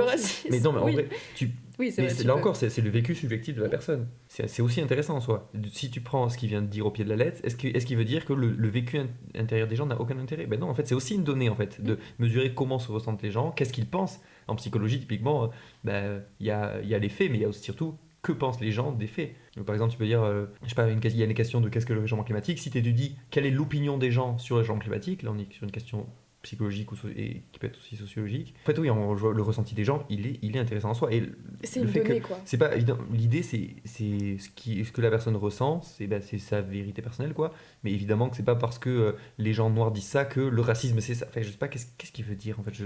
Je pense que c'est quoi cette confusion? J'ai l'impression qu'il part de l'idée qu'on prend pour argent comptant ce que les gens nous disent et qu'on les prend comme étant une description factuelle du monde, alors que non, c'est juste une donnée en fait. Et évidemment que quand tu fais de la science, tu pars pas avec une seule donnée, genre une personne te dit ça et voilà, c'est bon, t'as ton résultat. Ce serait simple sinon.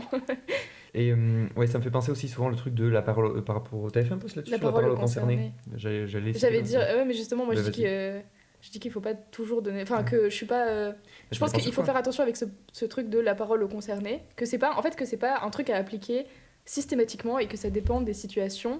Enfin bref, allez voir mon post, je pourrais pas l'expliquer comme ça. Je pense que ce que je voudrais dire, c'est par rapport à ce qu'il dit. Donc là, si on prend au pied de la lettre ce qu'il vient de dire, c'est que par exemple, une personne dirait bon ben moi je veux étudier les racistes, donc j'interviewe les personnes noires et hop ça devient la vérité. J'ai l'impression que c'est un truc un peu de ce style qui veut formuler. Alors que quand on est rigoureux, voilà, ce que vont faire les chercheurs, c'est recouper les données. Donc le vécu de la personne, il est intéressant en tant que lui-même. C'est-à-dire que si par exemple une personne dit bon ben j'ai vécu ça, effectivement une personne qui connaît pas sa situation et qui arrive en disant je sais pas, j'ai aucune preuve, si ça se trouve c'est faux, ou si ça se trouve tu mens, si ça se trouve tu ne subis pas de racisme au quotidien.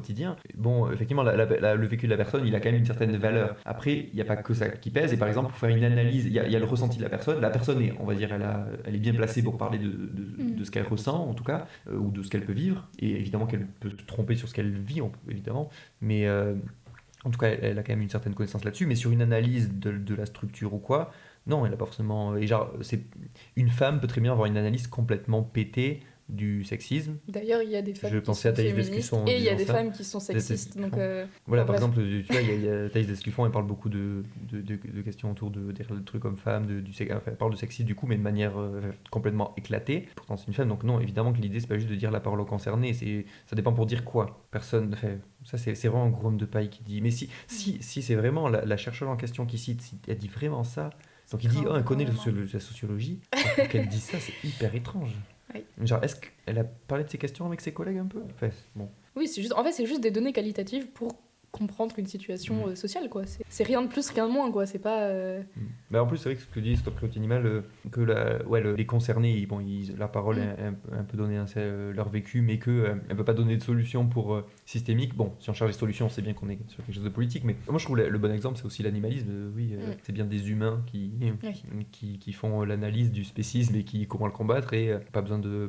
Il n'y a pas que les concernés qui peuvent analyser le truc, quoi. Par exemple, si un médecin qui est un cis-mec parle d'endométriose, s'il est compétent sur le sujet, a priori, il a plus de connaissances que moi là-dessus, même si, je vis pas d'endométriose, mais même si je vivais de l'endométriose, il aurait plus des connaissances que moi sur certains aspects. Oui. Par contre, il serait pas capable, par exemple, il pourrait pas estimer la douleur que c'est, ou à quel point ça peut être... typiquement, pour savoir à quel point c'est handicapant d'avoir de l'endométriose au quotidien, faut demander aux personnes qui vivent avec de l'endométriose, faut pas demander aux médecins qui sont compétents sur l'endométriose. Par contre, pour demander, je sais pas, quelles sont les solutions face à l'endométriose, on va plutôt demander aux médecins. En fait, ça nous donne des informations qui sont différentes, c'est tout. Mais je pense qu'il faut différencier aussi la question des fois de la légitimité, ou le fait que des fois on peut dire, pour parler de sexisme, je sais pas si imaginons tu dois inviter quelqu'un dans un certain contexte, ça sera peut-être un peu mieux vu d'inviter... Il y a aussi les questions de représentation et tout.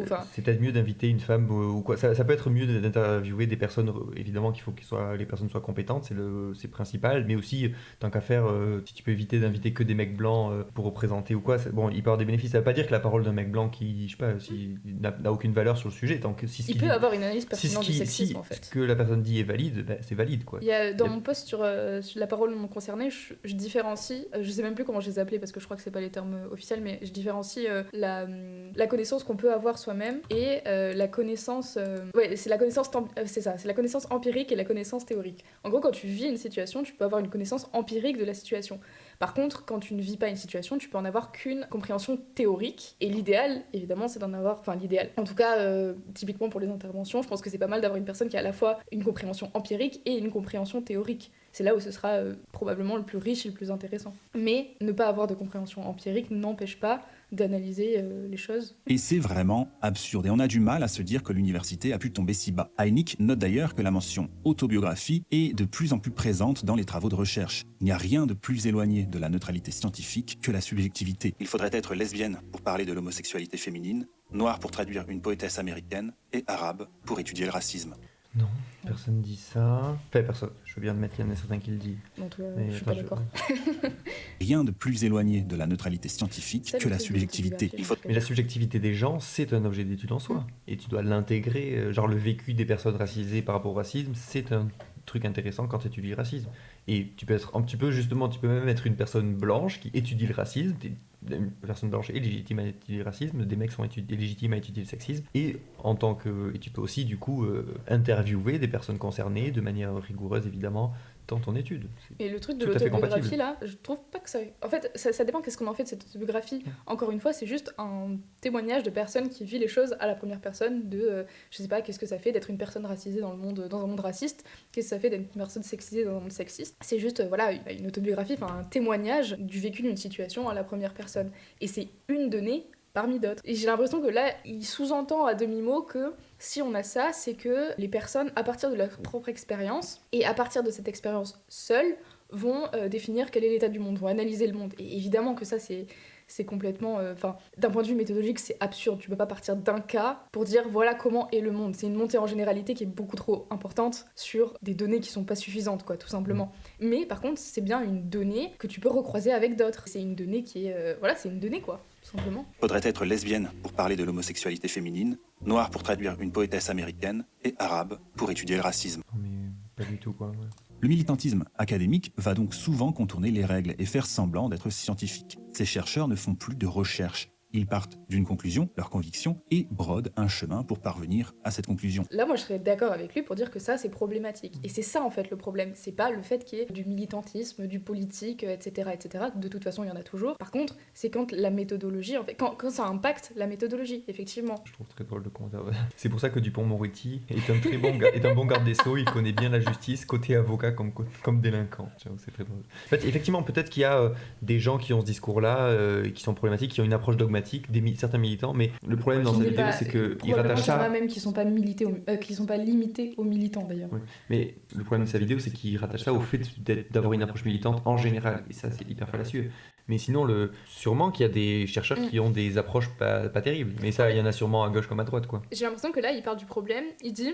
Quand on a, je sais pas, des intentions politiques, des intentions militantes, etc., alors on ne respecte pas la méthode scientifique et on fait du raisonnement motivé. C'est ça qu'il dit. Et au lieu d'en déduire qu'il faut arrêter de faire du raisonnement motivé, il en déduit qu'il faut supprimer le militantisme du monde universitaire. Oui, bah oui, effectivement. Et cette conclusion, elle est toujours illustrée avec des exemples ad hoc. C'est une perversion de la méthode scientifique. On se débarrasse de tout ce qui pourrait nuire au message que l'on veut transmettre. Le but de ces enquêtes n'est pas de découvrir, mais de confirmer par illustration. C'est une parodie de démarche scientifique. En mars 2021, pendant le débat sur l'islamo-gauchisme, Le Monde citait une étude dans le but de prouver que l'utilisation des termes décolonial, intersectionnalité, racisé était très peu utilisée dans les moteurs de recherche universitaires, à hauteur de 0,01%. Heinrich est allé vérifier, en ajoutant quelques mots, genre, féminin, islamophobie, et en prenant en compte plus de sources, comme les titres de séminaires, etc. Son constat est radicalement différent de celui du Monde. Ces termes constituent plus de la moitié de l'ensemble du corpus ainsi élargi. C'est trop! Alors on peut se demander pourquoi. Là, il faudrait voir le plus en détail parce que à quel point elle a rajouté des termes. Oui, si tu commences à rajouter des termes qui sont relatifs finalement à une grosse part de la recherche, surtout que genre, ça va devenir un peu évident. Oui, surtout le genre, en vrai, le genre, on en parle. Comme je l'ai dit tout à l'heure, ça fait partie du trio en gros des trucs qui sont systématiquement utilisés en sociologie. Selon eux, c'est une mauvaise chose peut-être. Surtout que le terme genre, c'est vrai que même dans des études qui parlent pas du genre en général, genre je sais pas, moi, dans les études de psycho oui, mais dans les études de psycho qu'on lit souvent, le genre ça va être mentionné. Donc tout dépend. Il faudrait voir exactement qu'est-ce qu'elle veut dire par là, à quel point c'est vraiment utilisé. Il faudrait voir la méthodologie derrière. Et vu pour les gens pas très rigoureux, il faut toujours bien se méfier de leur méthodologie avant de check. Après, est-ce que le monde à sous-estimer le chiffre, peut-être, j'en sais rien, tout dépend, je connais pas, je vois ce qu'il veut dire, mais 0,01 c'est très faible, surtout si tu prends ça, mais... Peut-être qu'ils ont fait peut-être ils avaient une mauvaise méthodologie aussi, mais bon... Non, après ici c'est une étude, hein. C'est pas Le Monde qui a fait la recherche. Oui, pardon. Pourquoi les soi-disant experts mentent ?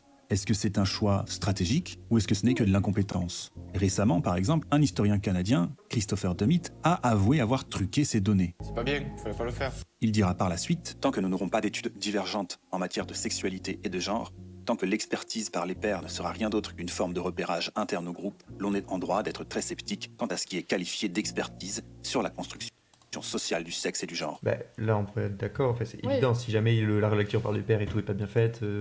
Après, il y a des critiques aussi sur le système même de relecture par les pairs. Je m'y connais pas assez bien là-dedans, mais je sais qu'il y a des critiques qui existent et qu'il y a des problèmes de méthodologie dans la recherche et que, en tout cas, que la méthodologie dans la recherche puisse être améliorée, oui. Moi, je vais pas être en désaccord avec lui là-dessus. Mais encore une fois, le fait d'en déduire qu'il faut supprimer le militantisme de la recherche, je suis absolument pas d'accord avec cette conclusion. Oui, bon, on en revient. Enfin, nous, on admet évidemment qu'il y a des trucs à faire progresser dans la recherche, quoi. Et pour revenir, en gros, la critique qu'on fait un peu depuis le début pour les gens qui viennent d'arriver, c'est évidemment qu'il y a des trucs à améliorer dans la recherche, mais lui, ce qu'il dit, en fait, c'est que l'approche militante est problématique en soi dans la recherche, que ça pollue la recherche, quoi. Et bon, on expliquait en quoi c'était évident, absurde. Et puis que l'accusation de militantisme est complètement... en fait, ça repose sur une illusion de neutralité de la part des gens qui seraient pas militants, c'est-à-dire les gens qui sont dans le statu quo, qui est juste, oui, comme je l'ai dit, une illusion de neutralité. En fait, quand on est la norme, pour dire ça comme ça, je sais pas, quand on est un mec cis blanc, pour prendre un exemple typique, quand on est vraiment dans la norme, en fait, on est aussi biaisé par cette position-là. Nécessairement, et c'est juste illusoire de penser qu'on est neutre. Et effectivement, le militantisme dans la recherche, c'est aussi un entrisme qui va à l'encontre de toute éthique, mais surtout qui décrédibilise tout ce que ces chercheurs font. À l'encontre de toute éthique. Attends, mais là, il a son propre jugement, ça dépend de... C'est selon sa perspective où il faut une neutralité à tout prix, mais si on pourrait très bien avoir une autre perspective où le but d'avoir des connaissances sur le monde, c'est quand même d'améliorer le monde, et bon, ça serait une autre question. Si jamais lui, il pense que du coup, ce qui est bon, c'est de transmettre que des informations purement factuelles et de surtout pas avoir de propos engagés. Pourquoi pas, mais de toute manière, ça ne changerait toujours pas le fait que les gens peuvent être objectifs même en étant engagés. Chercheurs du CNRS, chargés d'expertiser les candidatures de leurs pairs au concours d'entrée ou aux promotions, sont aux 2/3 élus sur liste syndicale, ce qui encourage le clientélisme beaucoup plus que la qualité scientifique. En clair, il suffit d'être syndiqué pour être expert d'un domaine de recherche. Je ne sais pas si vous vous rendez compte. Des experts qui sont d'ailleurs des hyper spécialistes d'un seul et unique objet. La Sorbonne a par exemple recruté récemment une activiste et militante queer spécialiste de l'espace genré. Ok. En Bon, gros, là, je connais pas le contexte, donc faudrait voir, parce que... Mais en quoi c'est une critique d'être tout dépend, spécialiste d'un sujet? Moi, ça me paraît plutôt rassurant quand les gens sont spécialistes d'un sujet et pas de 5000. Je trouve ça parce qu'après, elle est plutôt spécialiste de rassurant. ça. Est-ce que, je sais pas, si ça se trouve, faudrait voir quel bagage elle a, cette personne, parce qu'elle a peut-être quand même fait des études. Est-ce qu'elle sort de nulle part? Est-ce qu'elle a aucune étude? Est-ce qu'elle est spécialiste autoproclamée? Ou est-ce que les gens ont reconnu ses compétences parce qu'elle a peut-être fait des travaux intéressants là-dessus? J'en sais rien, en fait. Je dirais pourquoi pas, en fait, donner l'exemple comme ça, pour moi, c'est pas suffisant. Mais peut-être qu'effectivement, il y a une dérive et qu'on a donné, je sais pas, il fait une relecture à une personne qui aurait pas dû, j'en sais rien. Après, si au milieu de plusieurs relectures, genre ton dossier, ton papier, tu le fais relire par d'autres chercheurs et par des militants qui paraissent assez calés, c'est pas déconnant non plus. Là, le militant, il peut avoir aussi une réflexion, un petit truc à redire. Enfin, bon. Dans la sociologie woke, les notions de domination... Sociologie woke. Sociologie woke, les notions de domination et de pouvoir deviennent les clés de lecture d'absolument tout. Réduire une grille interprétative à un seul paramètre, ou même à 2 ou à 3, le genre, la race, la classe, c'est se condamner à ne voir dans la réalité observée que ce qu'on y a injecté d'entrée de jeu. Bon, ça c'est fallacieux. On peut très bien prendre en compte qu'il y a des structures de domination, de pouvoir, tout ça. Et pourquoi il y a besoin de dire que les gens réduisent à ça? Est-ce que c'est vraiment le cas? Faudrait m'en démontrer. Est-ce que les woke en question ont vraiment ce truc-là de réduire à ça? Sinon... Parce que là, si c'est ça l'argument, je sais pas, est-ce qu'il s'oppose au fait d'utiliser en soi les principes de domination et tout, ou c'est le fait qu'on se repose trop là-dessus et qu'on oublie d'autres trucs? Si c'est le cas, s'il y a d'autres paramètres qu'on a oubliés, quels sont-ils? Et il faut les donner aussi fait. Bon, bref, il y a trop de trucs à... En fait, le truc, c'est que des fois, c'est pas très clair. Bon. Mais j'ai un truc que je comprends pas. Il a pas dit tout à l'heure qu'il était... Enfin, j'ai cru comprendre qu'il était opposé au concept d'intersectionnalité, et là, il dit qu'il faut pas isoler les paramètres. J'ai l'impression que c'est contradictoire, non? Ou alors c'est peut-être moi qui ai pas compris ce qu'il raconte. Je sais pas. Soit l'inverse de la démarche scientifique. C'est une version appauvrie de la sociologie de Bourdieu, et beaucoup se contentent de cette vision simpliste. De même, l'argument du « c'est socialement construit », qui est quasiment devenu un slogan qui a dépassé les frontières de l'université, est une sorte de formule magique pour absolument tout justifier. C'est une construction sociale. Sauf que voilà, ce que Heinick nous rappelle, c'est que c'est la base de la sociologie de comprendre ça. En tant qu'être humain... C'est pas bien ces idées. En tout cas, oui, il y a plein de choses qui sont des construits sociaux, ça veut pas dire que ça explique tout le sujet, juste ça explique une partie, quoi. Bon. Nous vivons dans des sociétés et nous héritons de cultures faites de codes qui régissent les rapports des individus entre eux. Oui. Et tout ça, c'est l'évidence même quand on étudie la sociologie. On vit dans une saucisse, hein. Et ça n'a donc rien de révolutionnaire que de dire que tout n'est que construction sociale. La race et le genre sont socialement construits, bon, ok, mais tout, littéralement tout, est socialement construit. Comment l'expérience humaine pourrait-elle ne pas être socialement construite puisqu'elle est faite de représentations plus ou moins partagées, d'institutions, de normes, de lois? Mais Oui. là-dessus, Attends, mais il est d'accord pour dire que Oui, le voilà. genre c'est socialement construit du coup. Oui. Ok. Mais du coup, ce qui est intéressant, c'est pas juste de s'arrêter à dire c'est socialement construit, c'est d'analyser comment c'est construit. Sinon, oui, ça va pas. C'est comme dire, je sais pas, que le genre influence tel aspect de la société. Ok, c'est quasiment une évidence. Mais ce qui est intéressant, c'est de savoir dans quel sens ça influence, qu'est-ce que ça cause. Enfin, bref, faut pas s'arrêter à juste c'est socialement construit. Au moins autant que de réalité biologique ou physique. Il faut un sérieux déficit d'acculturation aux sciences humaines et sociales pour qu'une telle assertion puisse être autre chose qu'une découverte de la Lune. Tout n'est pas entièrement naturel ou entièrement social. La différence entre les sexes en est un bon exemple. Elle est autant Alors de manière générale, je suis d'accord que le débat, bon, ça c'est un peu trivial ce qu'il dit, mais peut-être qu'il faut peut-être le rappeler encore, mais le débat le débat ce qu'il y a entre l'inné et l'acquis, évidemment qu'il y a toujours une part biologique, et ensuite il y a le social qui va faire il y a tout le social par-dessus, mais il n'y a pas le social seul. Évidemment que un individu, rien que le fait qu'on ait un certain bagage biologique humain, fait qu'on peut être ce qu'on est dans une certaine société, et que si on avait un bagage biologique de chenille, on n'aurait pas pu. Bon, c'est évidemment qu'il y a une interaction entre le biologique et le social, quoi. due à des causes physionomiques que symboliques. Elle n'est ni entièrement naturelle, ni entièrement sociale. Le plus stupéfiant est l'aveuglement de tant d'académos militants face à la médiocrité de leur production. Ainsi, en dépit des grands airs conceptuels qu'aiment se donner les adeptes des studies à coups de pseudo-concepts tape à l'œil, intersectionnalité, blanchité, racialisation, le résultat est souvent peu concluant, voire consternant. Quoi C'est quoi cette accusation? Ça veut dire quoi En un dépit- pseudo-concept? Un concept pas intéressant, j'imagine. Je sais pas. Des grands airs Quelle conceptuels base Sur quels critères? Pseudo-concept, c'est étrange comme mot, parce qu'un concept, c'est un concept. Après, il peut y avoir Oui. des mots, des Il peut y concepts avoir nuls des ou quoi, concepts mais qui un sont pas concept, c'est un utiles. concept, ouais. À la limite. qu'aiment se donner les adeptes des studies à coups de pseudo-concepts tape à l'œil, intersectionnalité, blanchité, racialisation, le résultat est souvent peu concluant, voire Faudrait le démontrer. Tous ces mots, je vois pas en quoi fait. Je pense qu'ils sont clairs ces mots-là en plus. consternant. Trop Et bien. l'argument Claire, je que sais l'on pas, mais retrouve en tout cas, ils sont souvent de intéressants. la Enfin, part des chercheurs c'est des grilles de lecture. Je sais pas si c'est vraiment intuitif pour tout le monde. Mais... C'est pas intuitif, mais Ok. oui, mais non, quand tu découvres le mot, c'est pas clair. Mais si tu te renseignes un peu, pour les gens qui sont renseignés sur le sujet, oui, c'est clair et on voit très bien à quoi ça fait référence. C'est pas comme wokisme ou islamo-gauchisme, ou C'est des termes bien même quand flous, tu lis et que tu écoutes les gens qui en parlent, tu comprends toujours pas ce que c'est. C'est flou et que d'une personne à l'autre, ça, c'est pas clair. Alors que là, les mots qu'elle a donnés, quand tu lis des trucs Oui, là-dessus, l'intersectionnalité, c'est très clair. Hein.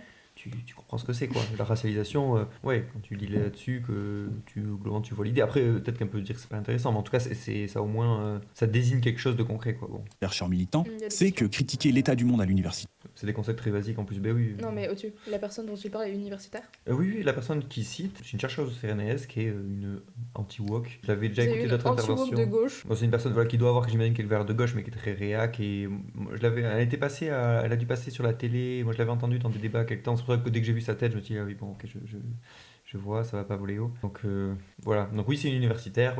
Bon, il a dit que c'était une chercheuse de référence en sociologie de l'art. Donc je sais pas si elle est compétente sur son domaine spécifique ou quoi. En tout cas, pour les sujets dont on parle ici, son avis, il est pas très intéressant. ça ne peut pas faire de mal. Or, ce que dit Heineck très justement, c'est que critiquer l'état du monde, c'est ce qu'on fait déjà à longueur de temps sur Internet et que l'université n'a pas à être un espace pour exprimer ses opinions, ses convictions ou ses obsessions. Parce que la science doit se détacher des émotions et des affects, c'est-à-dire faire l'opposé même de ce que font les militants. Se détacher des affects. J'ai l'impression qu'on a déjà débunké tout ça Ouais. dès le début. On a déjà critiqué ça. Bon, je sais pas, on peut synthétiser très rapidement là. Oui, on peut être objectif, effectivement, on peut limiter les biais, mais il y a toujours ces affects ou quoi, ils vont forcément être motivants aussi de pourquoi on fait ces recherches-là. Est-ce Et que puis le c'est pas sujet grave. t'intéresse Et puis, mais je crois qu'il admet lui-même qu'on peut avoir des convictions, ça ne nous empêche pas de traiter un sujet. Bah oui. C'est juste qu'on les garde pour nous. Il dit genre, ouais, on peut enseigner et juste nos convictions, on les garde. Est-ce qu'il pense que quand on a des convictions, on peut pas faire de recherche? Ou est-ce qu'il pense que juste il faut pas avoir de convictions? Ou juste qu'il faut arriver à les freiner, à freiner les biais? Parce que si c'est ça, oui, évidemment que, quelles que soient nos convictions, il faut qu'on arrive, pour faire de la recherche objective, il faut qu'on arrive à limiter les biais. Bon, c'est le J'ai principe de la l'impression que recherche, son quoi. propos c'est de dire on peut pas être militant, du coup on peut pas avoir de conviction et faire de la recherche en suivant la méthode scientifique, c'est-à-dire en objectivant les choses. Ce qui, Ouais. est faux, Oui, ça c'est faux. et du coup. deux, même si on admettait que c'était vrai, on devrait en arriver à la conclusion que du coup c'est pas possible de faire de la recherche en fait, parce que Ouais. personne est dépourvu et est totalement neutre en fait, tout simplement. En vrai, j'ai l'impression, c'était intéressant au début, là je trouve ça, on commence à redire un peu les mêmes choses. Ouais, ça Bon, tourne j'espère que un ça peu va être un peu plus intéressant la suite, là j'ai l'impression que ça s'essouffle un peu. On peut aussi ajouter à ça que ces chercheurs militants ne sont ni la réflexion et le doute qui va avec, c'est vraiment compatible avec le gros militantisme. Bah, pas forcément, ça dépend, tu peux être très engagé sans être dogmatique non plus, quoi. Je pense que toi-même, t'es quand même engagé et sans être dogmatique, quoi. C'est pas ce que tu veux dire par gros militantisme. Est-ce que tu dis militantisme dans le sens, je défends pas, je défends pas un monde meilleur ou quoi, mais je défends, telle lutte, genre je suis anti-nucléaire et quelles que soient les données que j'ai en face, je suis anti-nucléaire. Donc de toute manière, les infos pro ou quoi, je ne les prendrai pas en compte. Est-ce que c'est dans ce sens-là qu'on voit le militantisme politique et ultra cancer par exemple? C'est vrai que le militantisme de parti où du coup on doit défendre notre parti coûte que coûte, même quand les idées sont pourraves, c'est vrai, c'est sûr que c'est pas ouf. Les gens sont incapables de remettre le moins de trucs en question. Et justement, j'ai envie de dire, les chercheurs et les chercheuses, c'est censé être le type de population qui remet les trucs en question, quoi. Les chercheurs sont censés être formés à ça. Si les chercheurs ne font pas ça, effectivement, c'est un problème. Mais je pense que le propos qui est peut-être important à préciser, que lui, où on est en accord avec ce qu'il dit, c'est que donc on dit, c'est effectivement, on peut être biaisé en étant militant, mais surtout, on peut être militant et être rigoureux. En fait, ça n'empêche les deux, l'un n'empêche pas l'autre. Et lui, il s'oppose à ça. Je pense qu'il se trompe là-dessus. Ni plus ni moins que des suiveurs qui ne font que répéter en boucle les mêmes problématiques à la mode. La recherche finit donc par être extrêmement standardisée. Or, l'activité de recherche est censée découvrir ce qu'on ignorait plutôt que de rabâcher ce qui est devenu un lieu commun et se donner comme objectif le cumul des connaissances et non pas la transformation du monde. Oui, encore je suis pas trop d'accord que c'est ce qui se passe, mais il faudrait le démontrer, quoi, que juste mettre une citation. Bon. C'est fou parce que dans les sciences dures, s'il n'y avait pas eu des gens militants, il n'y aurait pas eu de recherche sur les spécificités biologiques des femmes ou encore des personnes noires, recherches qui d'ailleurs sont encore trop peu connues, si bien que les médecins font des erreurs de diagnostic. En fait, même typiquement en sociologie, en fait, il y a des domaines entiers d'études qui sont apparus et qui, à la base, viennent des milieux militants, pour dire ça comme ça, vraiment des milieux militants non académiques. Typiquement, les gender studies, ça vient des milieux féministes à la base. Et c'est les milieux féministes, enfin une certaine partie en tout cas du milieu féministe, qui se sont institutionnalisés et qui aujourd'hui sont inscrits académiquement, quoi. La culture chirurgicale coréenne, attends, j'ai loupé des trucs. Ouais, ça parle en gros des codes esthétiques blancs qui sont adoptés par les populations racisées, type genre les meufs noires qui se défrisent les cheveux, qui se blanchissent la peau, etc. Et l'exemple l'exemple des yeux, de se faire débrider les yeux en Corée. Parce qu'il y a beaucoup de lieux faits pour militer. Les associations, les syndicats, les partis, le Parlement par exemple. Pas besoin d'aller pourrir le monde de la recherche. Mais ce qu'il y a... Ouais, c'est vrai. Mais juste la recherche, elle peut servir... Les militants, ils ont besoin de cette recherche aussi, forcément. T'as besoin de connaissances juste sur le monde pour le faire avancer. Donc, les gens qui sont dans les facs et tout, c'est aussi des citoyens qui ont des convictions. Donc, après, ils vont faire ces recherches-là, mais sans qu'elles soient dogmatiques, quoi. Je trouve ça ouf qu'ils comprennent pas ça. Il y a de plus abject là-dedans, c'est cette attitude qui consiste à faire croire que le courant woke à l'université est marginal, alors que ces militants exercent une domination et un entrisme encore jamais vu. Il faudrait montrer qu'il existe avant même de montrer qu'il est marginal. En fait, tout dépend ce qu'il veut dire par woke encore. Là, la personne que vous regardez pense qu'il peut exister une recherche neutre politiquement. Bah oui, pour lui, c'est ça. Ouais, pour lui, il y a la neutralité, genre, on met les affects de côté, on est scientifique, tu mets les affects de côté. Ou alors, pour être charitable, peut-être qu'il différencie les trucs qui sont politiquement ok et les trucs qui sont militants, sous-entendu, j'imagine, trop politisés. Je suppose, parce que souvent ils parlent des militants extrêmes et tout. Du coup, peut-être qu'on peut être charitable et distinguer ces deux-là, mais bon, j'ai l'impression que sa critique en fait du militantisme, elle peut s'appliquer aussi à n'importe quel type de politisation et pas uniquement. Ou alors, à moins qu'il parle vraiment du dogmatisme, mais à ce moment-là, ouais, bref. Militant pour lui, c'est juste avec quoi il est pas d'accord. J'ai un peu l'impression que c'est. Faudrait voir avec des positions sur lesquelles il est d'accord pour voir comment il réagit. Ouais. Pour lui, j'ai l'impression qu'il qualifie ça un peu de dogmatique. C'est le militant, la vision du militant dans le sens où tu combats pour un projet et que cette vision peut-être dogmatique de même si tu as des infos contradictoires, tu vas pas les prendre en compte. Donc tu as tel projet politique. Du coup, alors que peut-être nous, on a une vision de militantisme où juste par rapport à certaines valeurs morales, ça va influencer forcément les questions que tu veux. Tu as besoin de connaissances vraies pour aller dans la direction que tu veux, mais en fait ça ne s'oppose pas dans le sens où tu peux avoir justement besoin de connaissances vraies pour faire avancer ta cause.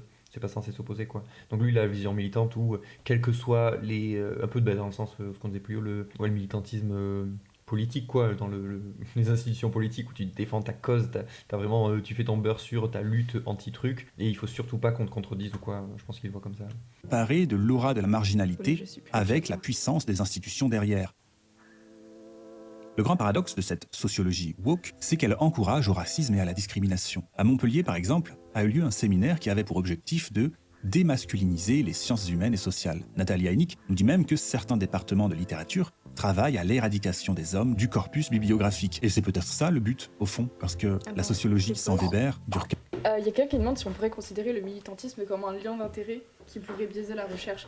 J'ai envie de dire Si, oui, c'est un biais, oui. mais en fait, il n'y a pas de raison que ce soit à sens unique, dans le sens où, en fait, même les gens qui se pensent être neutres parce que non militants, typiquement, quand on parle du sexisme, que les femmes fassent de la recherche, on va directement les accuser d'être biaisées parce qu'elles font de la recherche sur le sexisme et que du coup, voilà, elles seraient biaisées par leur position de femme, en fait. Mais on part jamais du principe que les hommes sont biaisés par leur position d'homme quand ils parlent du sexisme, alors qu'en en fait, ils sont aussi inscrits dans le système sexiste et qu'ils ont aussi certains intérêts à défendre, en fait. Oui, en fait, ça c'est un biais auquel il faut faire gaffe, effectivement. Quand BDR, ça me fait penser, là, en ce moment, vous allez voir sur ma chaîne, il y aura bientôt une vidéo sur les études sur la dissonance relative à la viande, là je l'avais mentionné, et du coup, dans les recherches là-dessus, des fois les chercheurs précisent qu'ils sont végétariens, par exemple, ils disent qu'ils sont des végétariens éthiques, ils formulent comme ça en anglais. Ouais, dans les conflits d'intérêts, ils déclarent... Voilà, il dit, effectivement, ça peut biaiser la recherche, c'est un truc qu'on prend en compte. Et par contre, les gens qui mangent de la viande ne se décrivent jamais comme des alors que c'est complètement non-végétariens, un biais. alors qu'ils ont aussi un biais, en fait. Tu Ils seras- peuvent avoir tendance à vouloir défendre... Et ça, pour le coup, oui, c'est ce que tu as Et dit, tu on as peut- en parler. Évidemment qu'en psychologie, bon, on peut évidemment étudier la psychologie, en psychologie la question du spécisme de manière factuelle, quoi, sans dire c'est bien ou pas bien, hein, juste c'est là, quoi. Mais ça peut influencer quand même, voilà, les études de psycho qui montrent à quel point on est biaisé sur la question de la viande. Bon, ben j'imagine que quand tu manges de la viande, t'as peut-être pas envie d'amener aux conclusions qui montrent que plus on mange de la viande, plus on ferme les yeux sur la souffrance animale, tout ça. C'est un biais, et le biais il peut être des deux côtés, mais du coup ce qui est important à dire, En c'est fait, c'est que un peu un double le standard. biais il quoi. n'est pas que du côté des personnes concernées, il est aussi du côté, voilà, sur le racisme, quand t'es blanc t'as un biais aussi, quand t'es noir t'as un biais, enfin, tout le monde est biaisé, là on se répète encore, mais c'est le truc du point de vue situé, ce que Lila disait au tout début, quoi. On parle forcément d'un certain point de vue, il y a des sujets où ça peut te peu d'implications, effectivement quand tu parles j'imagine que quand tu fais de la physique quantique, ça a peut-être assez peu d'implications, quitter d'où tu pars, et dès qu'un sujet, les sujets sociologiques, ils ont forcément des implications politiques, donc ce serait étrange d'être 100% neutre, quoi. Durkheim, Bourdieu ou Lévi-Strauss, eh ben, il n'en reste plus grand-chose. Et si on fait table rase du passé de la sociologie, on peut bien en faire ce qu'on veut. Heineck nous parle aussi d'une chercheuse féministe. Là, c'est de dire dit ça qu'ils essayent d'évincer les hommes des références bibliographiques parce qu'on cite trop les hommes. Bah, il y a une différence entre dire, effectivement, je pense que c'est même pas une propos consensuel, mais effectivement, il y a des personnes qui pourraient dire on cite un peu trop les hommes, ce qui est différent de dire il faut plus du tout citer d'hommes. Mais non, mais aucun sens. J'aimerais bien voir qu'il donne des exemples. Est-ce qu'il pourrait donner il a pas fait, mais il pourrait donner des exemples de chercheurs ou chercheuses qui seraient woke et qui auraient des propos problématiques. Ils sont où tous ces chercheurs-chercheuses? Il doit bien en avoir. Enfin, j'imagine, si jamais c'est aussi répandu. Ils sont où tous les chercheurs qui ont fait des papiers pourris? Pourquoi ils citent pas des études qui ont été biaisées? Et non, il n'y a pas d'études biaisées parce qu'il n'y a pas d'études tout court. Faut regarder ses sources, mais il n'y a pas d'études, il n'y a rien dans sa source. Il y a le livre de cette En personne. vrai, si tu veux, il fait 45 pages, on pourra se le taper. Enfin, moi, je peux me le taper. Les femmes n'ont jamais rien créé d'important en sociaux. Je pense pas que c'est ça qu'il dit, mais il veut dire qu'il y a beaucoup. Enfin, je peut-être mal compris, mais en tout cas, il y a beaucoup de vieux auteurs qui sont effectivement beaucoup des mecs. Et du coup, il extrapole en disant il faudrait pas du tout les citer, il faudrait mettre ça à la poubelle. Non, il est un peu en mode c'est je vous mets face à vos contradictions. Si jamais vous voulez évincer les hommes de la sociologie, en fait, vous vous retrouvez avec plus aucune référence. Bon, bref, il fait un gros homme de paille, quoi.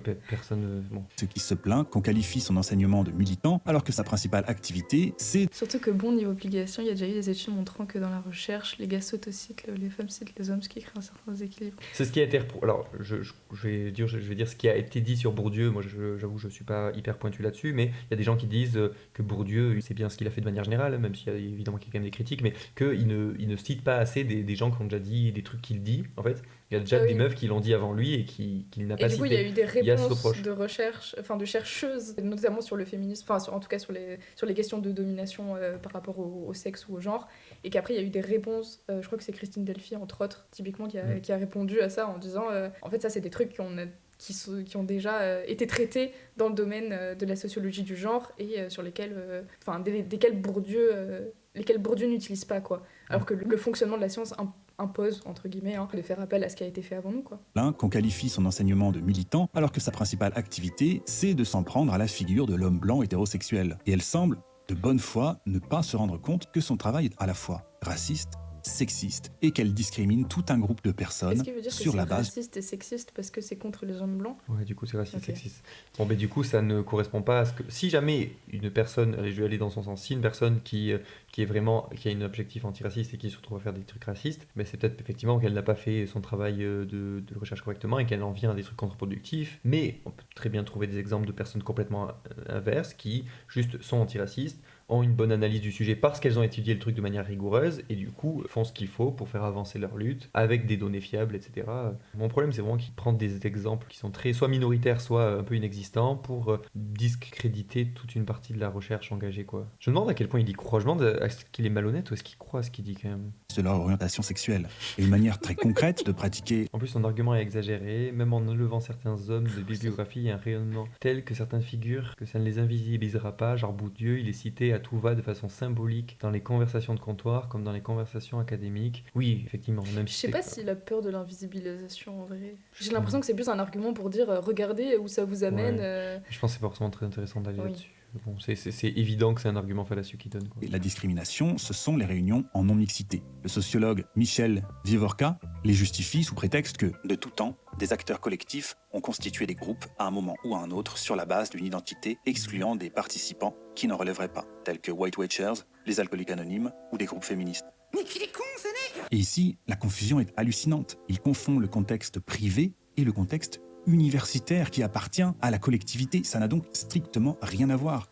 Lui se fiche de sciences sociales en général, il ne les mobilise que pour les critiquer. Effectivement, il y a beaucoup de gens qui font ça, de critiquer, faire une critique générale et qui... C'est pas très clair de est-ce qu'ils veulent faire une critique... Si jamais ils ont une critique qui s'applique vraiment à tout le domaine, il faut qu'ils le démontent, quoi. Sinon, c'est un peu comme le terme avec, tu sais, quand on fait sur le live avec le wokisme, en fait, c'est toujours ce truc un peu flou où on prend des trucs à la marge pour critiquer tout le truc. Tout ça aussi, et où sont les arguments qui critiquent vraiment tout le avec truc. le véganisme ou l'antispécisme, de prendre des exemples de cas particuliers. Oui, typiquement, les exemples des bébés qui ont été nourris avec du lait végétal et que du coup ils sont morts, blablabla. Il y a une instrumentalisation de ces cas-là qui sont ensuite généralisés au véganisme, alors qu'en général, en plus, ça relève même pas du véganisme, et qui servent d'argument pour décrédibiliser le truc entier. Il y a, je vais reciter une personne, mais il y a Florence Delry qui a fait un thread là-dessus qui est très très bien, et voilà, où elle explique tout le mécanisme, enfin toute la rhétorique qui va derrière. Le souci de l'invisibilisation, c'est que d'un côté elle est involontaire et de l'autre elle est volontaire. Tu veux dire que, alors je sais pas si je comprends bien ton commentaire, tu veux dire que quand par exemple des blancs ou quoi enfin, quand des groupes dominants invisibilisent des minorités, vu que c'est pas volontaire, c'est pas pareil que du coup quand c'est là dans ce cadre-là où c'est vraiment un groupe de minorités qui se mettent entre eux et du coup là ça serait ok. Je le comprends comme ça ton commentaire, je sais pas si c'est ça que tu as voulu dire, Ergo. Moi je suis d'accord que les chercheurs sont toujours biaisés d'une manière ou d'une autre, ouais, je suis d'accord. Néanmoins, le rôle de la science est bien de produire des connaissances objectives visant une certaine réalité indépendante des perceptions individuelles. Contrairement à ce qu'il dit dans la vidéo, pour produire des connaissances objectives, il faut surtout augmenter la diversité des points de vue dans le monde de la recherche et non pas le réduire ou prétendre qu'elle n'existe pas. Ouais. Mais effectivement, c'est là que c'est intéressant aussi d'avoir déjà une diversité de personnes et qui ont des approches différentes. Et bon, lui, il a tendance, de ce qu'ils disent au début, c'est un peu comme s'il y avait un espèce de truc un peu fallacieux comme si le wokisme en fait ça devenait l'ensemble des études, genre on a réduit les études en sociologie à ça, ce qui est faux, c'est qu'il y avait déjà plein d'études et en fait on n'a pas spécialement réduit, on a juste étudié de nouveaux champs. Et en fait la question surtout à quel point on les étudie correctement, et c'est vrai que s'il y a des points de vue différents avec des points de vue situés différents, ça peut être juste intéressant. Ergo quand c'est volontaire c'est un côté inquiétant, oui. Mais après je sais pas, le truc en mixité c'est quand même un peu particulier, c'est pas, ça revient pas au même quoi de discriminer, c'est quand même un espace. Je pense que ça dépend aussi dans quel sens on l'entend. Si l'idée, c'est souvent ce qui est un peu avancé et que je trouve qu'il y a un homme de paille, c'est de dire que le but c'est de vivre en non-mixité, c'est d'avoir une société non-mixte, ce qui est en général pas le cas, et souvent les rendez-vous en non-mixité c'est utilisé, en fait c'est des espaces d'expression à un moment donné qui peuvent permettre, typiquement si on prend l'exemple de la recherche, je pense qu'avoir un espace en non-mixité avec que des personnes qui sont concernées par telle ou telle chose, ça peut faciliter le fait de parler de cette chose en question. Et je pense que c'est juste un outil quoi. Moi en tout cas, à titre personnel, les réunions en non-mixité, je vois ça comme un outil qui peut permettre de développer, alors dans le cadre militant, des stratégies ou qui peuvent être juste un cadre qui permet de plus facilement s'exprimer. Enfin, je vois ça comme un outil en fait, tout simplement, et pas comme un objectif en tant que tel. Et effectivement, de voir ça comme un objectif en tant que tel, je pense que c'est pas une bonne chose, je pense que c'est pas souhaitable. Mais voilà, c'est pas comme ça que, en tout cas, que je perçois les réunions non mixtes. Et j'ai jamais vu présenter autrement qu'un outil quoi. Dans certains cas, on a plus l'impression que c'est animé par du ressentiment et une forme de vengeance quand on parle d'espace public et pas juste un outil dans un contexte hyper limité. C'est possible que dans certains cas ce soit ça, mais moi je suis peut-être d'accord pour dire qu'il y a certains espaces non mixtes qui sont problématiques, c'est possible, mais je pense pas que que ce soit intrinsèquement problématique. Je pense que le concept, ça peut avoir une certaine utilité, peut-être que des fois où, je sais pas, pour que des groupes puissent s'exprimer là où ça aurait été plus compliqué dans un espace mixte, ça peut être un outil intéressant, mais je peux concéder qu'il y a des cas où il est mal utilisé. J'ai un peu envie de dire que c'est un peu de la même manière que laisser la parole aux personnes concernées. Je pense que c'est un outil qui est utile dans des paroles pour faciliter le fait de parler pour des personnes qui sont en général invisibilisées ou qui peuvent avoir du mal à s'exprimer parce que elles se sentent pas à leur place ou etc quoi.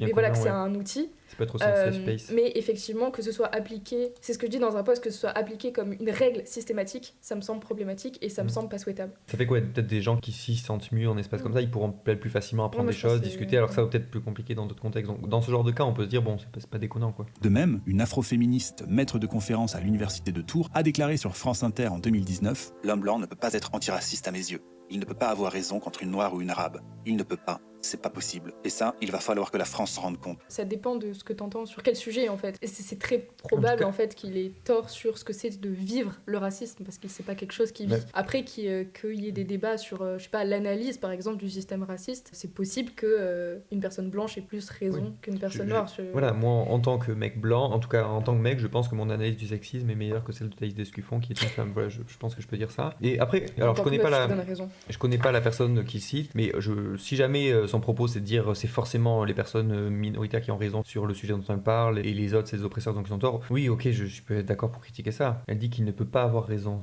pas juste que c'est rare, oui. Mais effectivement, moi, je serais pas d'accord avec tel ça. que je comprends, après c'est un extra hors contexte, effectivement. Si en tout cas le truc était contextualisé et que ça voulait dire la même chose, moi je serais en désaccord avec ça. Ouais, mais effectivement, moi ça me paraît nul comme phrase. Mais évidemment, c'est une phrase, celle-là, qui est pas du tout représentative de tout ce qu'il essaie de critiquer en général, mais c'est toujours ça, quoi. Tu prends un truc qui concerne une minorité, tu vas dire, oh, regardez, c'est la recherche en sociologie. Ça n'a aucun sens comme raisonnement. Ce qui va dans le sens de ce fameux argument imparable, seuls les blancs peuvent être racistes parce que c'est eux qui ont théorisé le racisme. Ce qui est un Elle a vraiment dit ça ? J'aimerais bien voir l'extrait. Argument absolument débile. C'est les blancs qui ont inventé le cinéma, bon bah c'est pas grave, les autres peuvent en faire aussi. Bref, Nathalie... Attends, il montre une photo d'une image de Rokhaya Diallo, c'est ça ? Oui. Moi, j'aimerais bien voir l'extrait où elle dit ça. Elle dit vraiment ça ? Je sais pas. Parce que, non, et pour le coup, ça serait peut-être intéressant de faire des études sur le racisme. Et peut-être même que ça peut être des gens antiracistes qui le font. Pour montrer, je sais pas, est-ce que les gens sont racistes d'un point de vue factuel ? Et alors, pour le coup, dans les études de psychologie sur le racisme, non, on voit bien que même les noirs peuvent être racistes. Il y a aussi une différence entre l'idéologie raciste et le fait d'avoir intégré des stéréotypes racistes et tout. Mais évidemment que des noirs peuvent à la fois avoir l'idéologie, mais surtout avoir, même en étant antiraciste, avoir des comportements. Avoir des comportements racistes, effectivement, mais aussi ils peuvent avoir beaucoup de préjugés racistes, avoir plein de stéréotypes racistes. Donc non, un noir peut être raciste, une femme peut être sexiste. Alors des exemples de femmes sexistes, on peut en trouver sans trop de difficulté. Oui, on peut citer Thaïs Descuffon. Donc si jamais Rokhaya Diallo a vraiment dit ça, effectivement, je pense que c'est une grosse erreur. Il met Rokhaya Diallo, mais elle dit pas ça. Mais j'aimerais bien voir. Si elle dit pas ça, c'est hyper malhonnête. Genre tu mets une personne et après tu peux dire mais j'ai jamais dit qu'elle a dit ça. Mais ouais, mais en même temps que son propos, tu mets sa vidéo. Ça me pose question ça. Je comprends pas pourquoi il fait. Je sais pas, c'est pas si compliqué de mettre des extraits à chaque fois des personnes qui parlent. Bon, Rokhaya est beaucoup plus nuancé que ça. J'aimerais bien l'entendre dire qu'est-ce qu'elle dirait là-dessus du coup. Je suis dubitatif. Les propos de Rokhaya Diallo sont très souvent mal cités et déformés. C'est tellement le bouc émissaire. C'est vraiment Sandrine Rousseau, Rokhaya Diallo, c'est toujours les mêmes qui servent de bouc émissaire. Bon. Je reprocherais à la gauche d'être beaucoup trop charitable aux dingueries des gens qui se disent de gauche. Effectivement, enfin, je pense des fois effectivement ça peut manquer d'autocritique. Je pense qu'on est d'accord pour dire qu'il faut s'autocritiquer et critiquer les gens qui sont d'accord avec nous sur beaucoup de points, mais quand ça va pas sur certains, faut pas hésiter à les tacler. Mais effectivement, peut-être que c'est pas assez fait. Je pense que c'est surtout pas assez fait dans les partis politiques où, dans les trucs qui sont publics quoi. Faut surtout tu défends ton parti à tout prix et faut surtout pas tacler les gens dans le parti et du coup on va tacler les gens dans d'autres partis qui auront ce jeu de parti qui est assez malsain. Yannick nous rapporte aussi les propos de Christine Delphi, qui écrivait en 2008 que le débat sur le voile islamique était une grande libération de la parole raciste envers une société islamique que les Occidentaux imaginent à tort comme une société misogyne, antidémocratique, répressive, belliqueuse et cruelle. Alors, pour avoir lu Delphi, c'est pas tout à fait ça ce qu'elle dit, c'est pas que c'est imaginé à tort comme une société sexiste, patriarcale, etc. Je pense pas que Christine Delphi irait à nier le sexisme des sociétés, n'importe lesquelles en fait. Oui. Mais ce qu'elle dit, c'est que le voile, il y a les argumentaires sur la question du voile, et notamment l'argumentaire qui a prédominé et qui a permis de faire passer les lois anti-voile, c'était de dire que les femmes et les filles voilées étaient en fait des victimes de leur société, de leur famille et de la culture sexiste qui étaient dans leur famille, dans la communauté religieuse, etc., etc. Et donc elles étaient obligées de porter le voile et que même elles se rendaient pas compte de leur propre soumission à ce sexisme bien, et que du coup, pour protéger les femmes voilées, alors on va interdire le voile parce que ça leur permet cette liberté-là. Et en fait, ce qu'elle dit, Christine Delphi et d'autres autoristes d'ailleurs, c'est que cet argumentaire-là, en plus d'être très paternaliste et enfin, moi j'aime bien la formule de, je sais pas si c'est elle qui l'a dit, mais en gros de dire qu'on lutte contre le sexisme par le sexisme, ce qui est complètement absurde.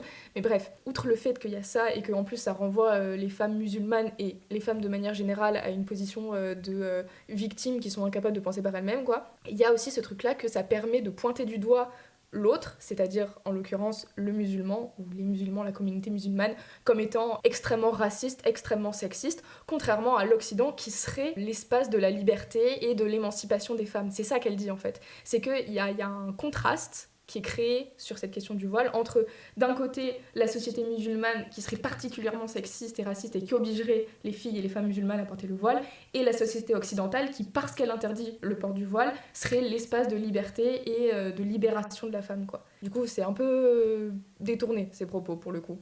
Et aussi et surtout que le sexisme de l'islam n'est qu'une invention des sociétés démocratiques et de leur stratégie décoloniale. Bon, après, si jamais elle dit ça, on pourrait très bien dire que il cite bien les sources dans la description avec le livre et la page. Évidemment. Alors, je vais te remontrer ces sources. C'est un lien Amazon, c'est sûr. Tu as le livre de la personne la personne qui cite tout le long de la vidéo, donc qui est Nathalie Hennig. Voilà. Citer sans montrer un screen des mots exacts, c'est assez malhonnête. Ouais, je suis assez d'accord. Bah ouais. C'est vrai que quand tu dis cette personne dit ça, ou tu mets la photo ou quoi, ou alors tu mets des sources. Au moins un article, genre au moins un article de presse où t'as les propos de la personne, je sais pas, au moins un truc, pas rien. Ou alors c'est dans le livre de la personne en question, mais bon, c'est le livre d'une personne, ok, il faut acheter son livre sur Amazon, c'est même pas un truc en libre accès ou quoi, donc non, mais tu peux pas, quand tu fais, t'attends les gens, tu donnes des sources, tu peux pas attendre les gens qui craquent le livre, non, c'est soit tu donnes un truc en libre accès, si ta seule source c'est un truc que les gens il faut qu'ils payent pour l'avoir accès. C'est-à-dire qu'ils ne peuvent pas vraiment vérifier les propos facilement en fait, donc c'est pas terrible quoi. Enfin après si ta source c'est vraiment que le livre, mais bon, il y a bien autre chose. Dans tout ce qu'il dit c'est pas que le livre quoi, il y a bien des trucs qui viennent d'ailleurs quoi. Et surtout que au pire il y a pour les propos il y a pour les extraits, il y a les trucs du livre. Tu peux très bien, genre quand tu fais une biblio correcte, normalement, surtout quand il y a des citations, tu cites bien d'où vient la citation, et après tu peux même, dans les articles de recherche par exemple, on met bien, c'est cité par telle personne, tu mets bien d'où tu as vu la citation, même si tu n'as pas lu le truc directement. Donc, si vous en aviez besoin, voici une belle illustration de ce qu'est concrètement l'islamo-gauchisme. Ouais, alors c'est pour lui l'islamo-gauchisme, du coup, c'est le fait d'être hyper conciliant sur le sexisme dans l'islam. Et en fait, je pense que c'est là où beaucoup de gens ne comprennent pas trop la nuance, c'est que l'idée de l'islamophobie de ça, c'est juste de dire, mais d'arrêter de stigmatiser les musulmans et tout ça, ça veut pas dire qu'on peut pas critiquer l'islam. Évidemment que l'islam, en tant que religion, et comme toutes les religions, il y a beaucoup de trucs à redire. Ça veut pas dire qu'il faut empêcher les gens d'être religieux, c'est pas, voilà. Évidemment que l'islam est sexiste, évidemment que si tu lis le Coran comme tu lis la Bible, évidemment qu'il y a plein de textes sexistes dedans. Évidemment que l'islam, quand il est appliqué dans les pays actuellement, ou dans les pays où l'islam a beaucoup de poids, oui, c'est des pays archi-sexistes. Bon, oui, ça on peut le dire, c'est pas islamophobe ça, je précise bien. Et du coup, ça empêche pas de dire... Enfin, il y a vraiment une nuance à faire entre ne pas stigmatiser les gens et ne pas être... Voilà, oui... laxiste sur des comportements problématiques. Mais oui, mais en vrai, on peut considérer qu'il y a des trucs à redire dans ces pays-là, ou dans l'islam en général, et tout en admettant, surtout en critiquant aussi le discours islamophobe, et on peut laisser les personnes faire ce qu'ils veulent. De la même manière qu'on peut se dire, bon, mais je préférais que le christianisme ait moins de place dans la société, pour autant, je vais pas forcer les chrétiens à ne plus être chrétiens. Enfin, ça me paraît tellement évident. Bon. Et du coup, ouais, pour lui, c'est ça l'islamo-gauchisme. Ok. Particulièrement présent dans la mouvance décoloniale qui fait de la race et des notions de domination les seules grilles de lecture du monde, notamment à travers l'idée de racisme systémique. L'affirmation selon laquelle il existerait en France un racisme d'État ou un racisme systémique confond les conduites racistes de certains agents de l'État illégales et sanctionnables, sinon dûment sanctionnés, avec une politique systématique et légalisée de discrimination raciale. Alors, quand on dit que le racisme est systémique, ça ne veut pas dire qu'il est inscrit dans la loi. À partir du moment où tu as beaucoup de dirigeants qui sont racistes, que tu as un truc assez systématique, quoi, quand même, donc tu as bien quelque chose qui est répandu dans la société, que ce soit dans les comportements de beaucoup de gens. Je sais pas pourquoi on précise, c'est des comportements. En fait, j'ai l'impression qu'elle est dans une espèce d'individualisme. Pour une personne qui est sociologue, c'est hyper étrange de raisonner comme ça. De ce truc de. Faudrait voir si elle a vraiment dit ça. Encore là, je me méfierais de Maud Malin, comment il traite le truc. Ce truc de réduire à des comportements individuels. Mais un comportement individuel, c'est un peu la base de la sociologie. Quand tu as un comportement individuel qui est fait par beaucoup de gens et qui est hyper répandu et qui est plus présent que d'autres comportements, ça s'appelle un fait social. C'est justement le racisme qui n'est pas dans la loi, le racisme systémique. Ben oui, ça désigne.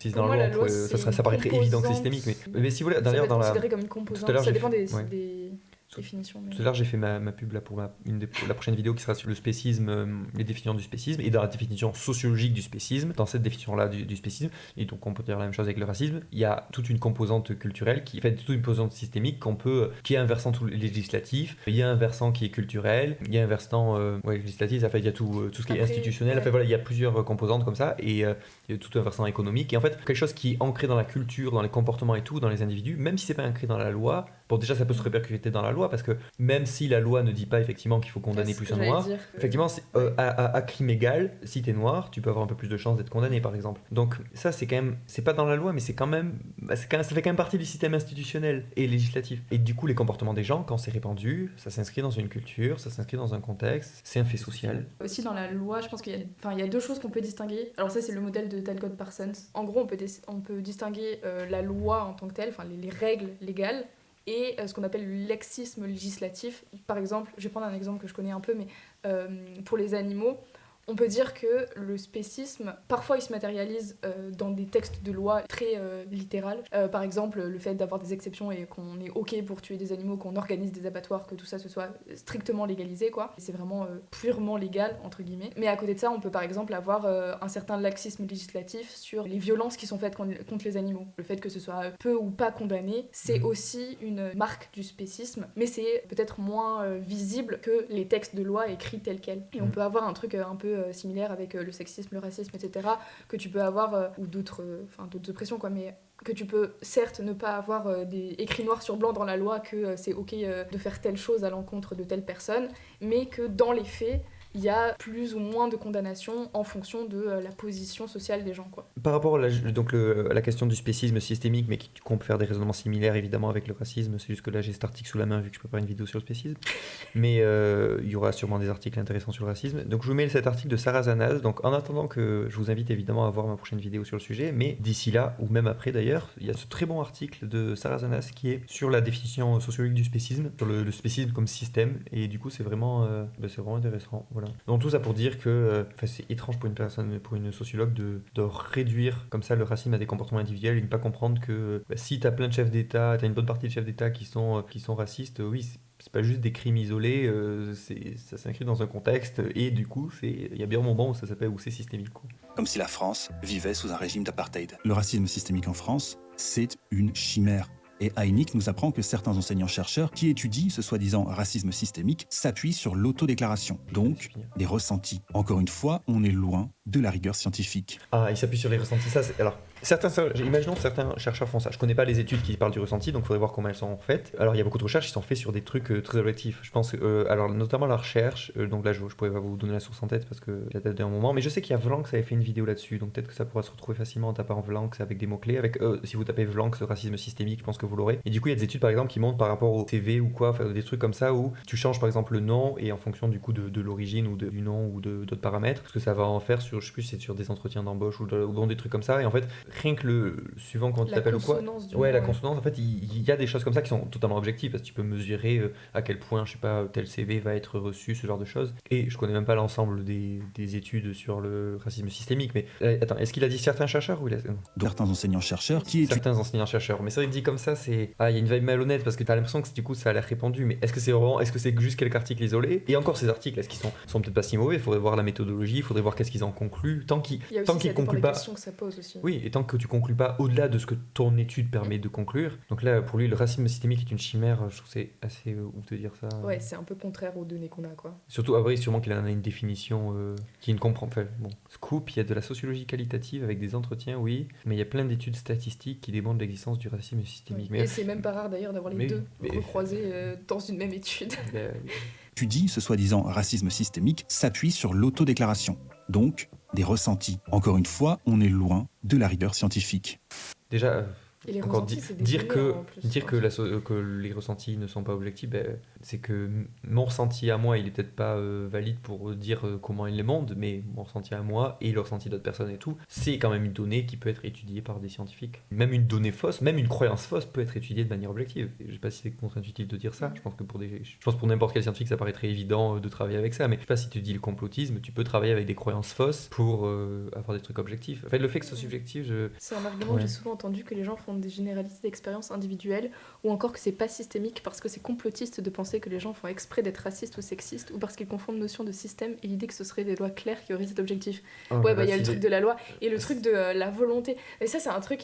Je suis retombée la dernière fois sur une vidéo de l'INA, les Archives nationales, qui interviewe des gens dans la rue en disant, genre, ils leur demandent en gros, bon, il y a des questions genre, comment vous réagiriez si votre fille, par exemple, vous ramenez un gendre noir, ou comment vous réagiriez si elle vous disait qu'elle voulait se marier avec un noir, etc. etc. Et les gens sont extrêmement racistes, hein. Ils disent en mode à moi j'aimerais pas, ou à moi ça me mettrait mal à l'aise, ou des choses qui sont clairement racistes. Et à la fin, les journalistes leur posent la question, est-ce que vous pensez que vous êtes raciste? Et les gens disent non, moi je suis pas raciste, je pense qu'il faut pas faire de mal aux noirs, qu'il faut pas, que c'est absolument horrible de les réduire en esclavage, etc., etc.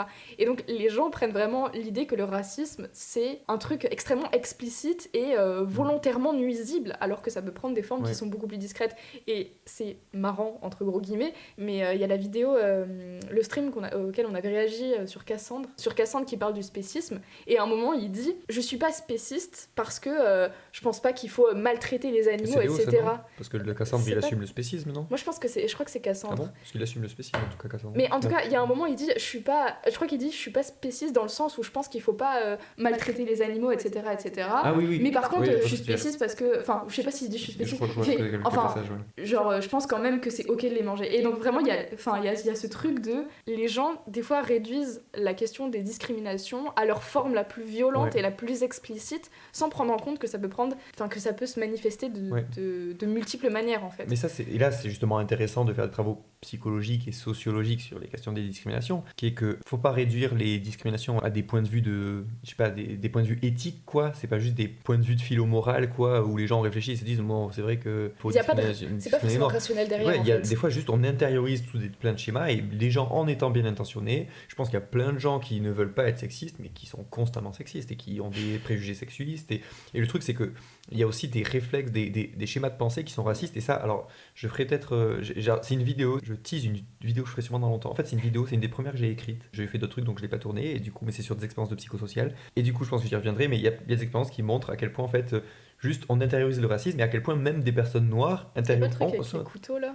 Non, c'est pas avec, c'est avec des flingues. Oui, c'est ça, j'allais dire les couteaux, les pistolets. Bref, j'en reparlerai un jour sur la chaîne. En fait, c'est tout ça pour dire, c'est même des personnes noires qui sont antiracistes, même des personnes. En fait, ils mesurent dans les études, ils mesurent genre qu'est-ce qui fait varier ça. Est-ce que par exemple on mesure si les gens sont eux-mêmes adhèrent à des préjugés racistes et tout. Et en fait, même les gens qui ont peu de préjugés, même les gens qui se disent antiracistes peuvent avoir intégrer des stéréotypes racistes. En fait, ils peuvent avoir des attitudes racistes, et le fait de connaître certains stéréotypes racistes, rien que ça peut suffire à induire des comportements chez nous. Genre si t'as en tête les trucs racistes du genre que les noirs sont plus violents, tout ça, ça peut induire certains comportements, même si tu n'as pas de préjugés ou quoi. Et bon, j'en parle très rapidement, là je détaille. C'est une très bonne transition pour en revenir au truc, au sujet de la vidéo, en fait, de dire que personne n'est neutre, et que justement le fait de penser qu'on n'a pas de biais, en fait, quand on connaît pas ce genre d'études et qu'on sait pas que, en fait, même quand tu te dis antiraciste, d'ailleurs il y a Racisme Invisible sur Instagram qui a fait très bon compte, qui a fait un post là-dessus, un post où justement elle montre que en fait,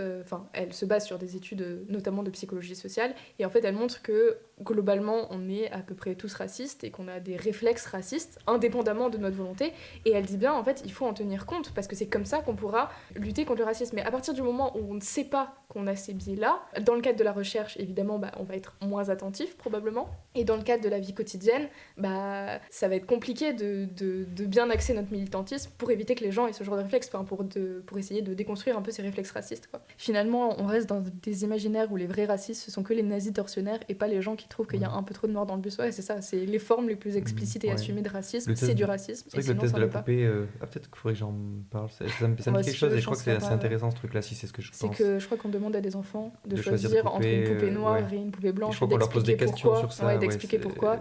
Et en fait, faut- même les petites filles noires choisissent la poupée Ouais. blanche en disant qu'elle est mieux. Ça me fait penser à une étude psychosociale aussi avec des personnes handicapées. Alors je sais pas si je saurais bien la résumer là de tête comme ça, Ouais, mais je c'est un vois truc du laquelle genre, tu peux aller dans une salle de cinéma et donc évidemment que les gens, je sais plus si on les questionne ou quoi à la fin de l'étude, mais bon, les gens vont évidemment dire qu'ils sont pas discriminants ou quoi. Mais en fait, tu peux aller dans la même salle ou pas. Et Qu'une si personne, c'est du coup, genre en si c'est fauteuil le même, roulant, et en je fait crois, t'as le c'est choix ça. du film. Et en fait, si par exemple c'est le même film des deux côtés. Je crois que c'est genre, si je jouais, faudra vérifier, là je cite un truc sans la source ou quoi, mais de ce que je me souviens, c'est genre quand tu peux aller des deux côtés et que c'est le même film, bah, les gens vont aller plutôt avec la personne handicapée, comme si fallait, ça serait peut-être mal vu d'aller de l'autre côté, mais par contre, quand c'est deux films différents, les gens ont plus tendance, quel que soit, même si tu inverses les films, les gens ont plus tendance à aller de l'autre côté. Comme si, tu vois, c'est-à-dire que quand tu as une espèce de justificatif c'est pas le même film, donc c'est tout à fait logique de prendre d'aller de l'autre côté. Et du coup, les gens, tout en n'étant pas du tout discriminants, du coup, en fait, font quelque chose de discriminant. Et je trouve que cet exemple, il est hyper parlant pour montrer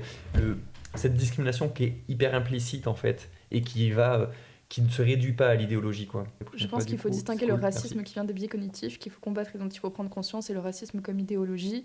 Le premier, on ouais. y est tous soumis. Le second, c'est penser que tel comportement est dû à une soi-disant race, ou plus généralement Ouais. encore que les races existent et que les humains sont différents et hiérarchisés en fonction de ces pseudo-races. Mais surtout qu'il y a une différence entre à quel point on peut. C'est qu'il y en a un, le racisme, on va dire éthique, il est beaucoup plus facile à se remettre en question parce qu'il est, il est un peu, on va dire, entre guillemets, purement rationnel. Genre, une fois qu'on demande les arguments que ça n'a pas de sens, quoi, le racisme, bon, bah, tu peux le remettre en question.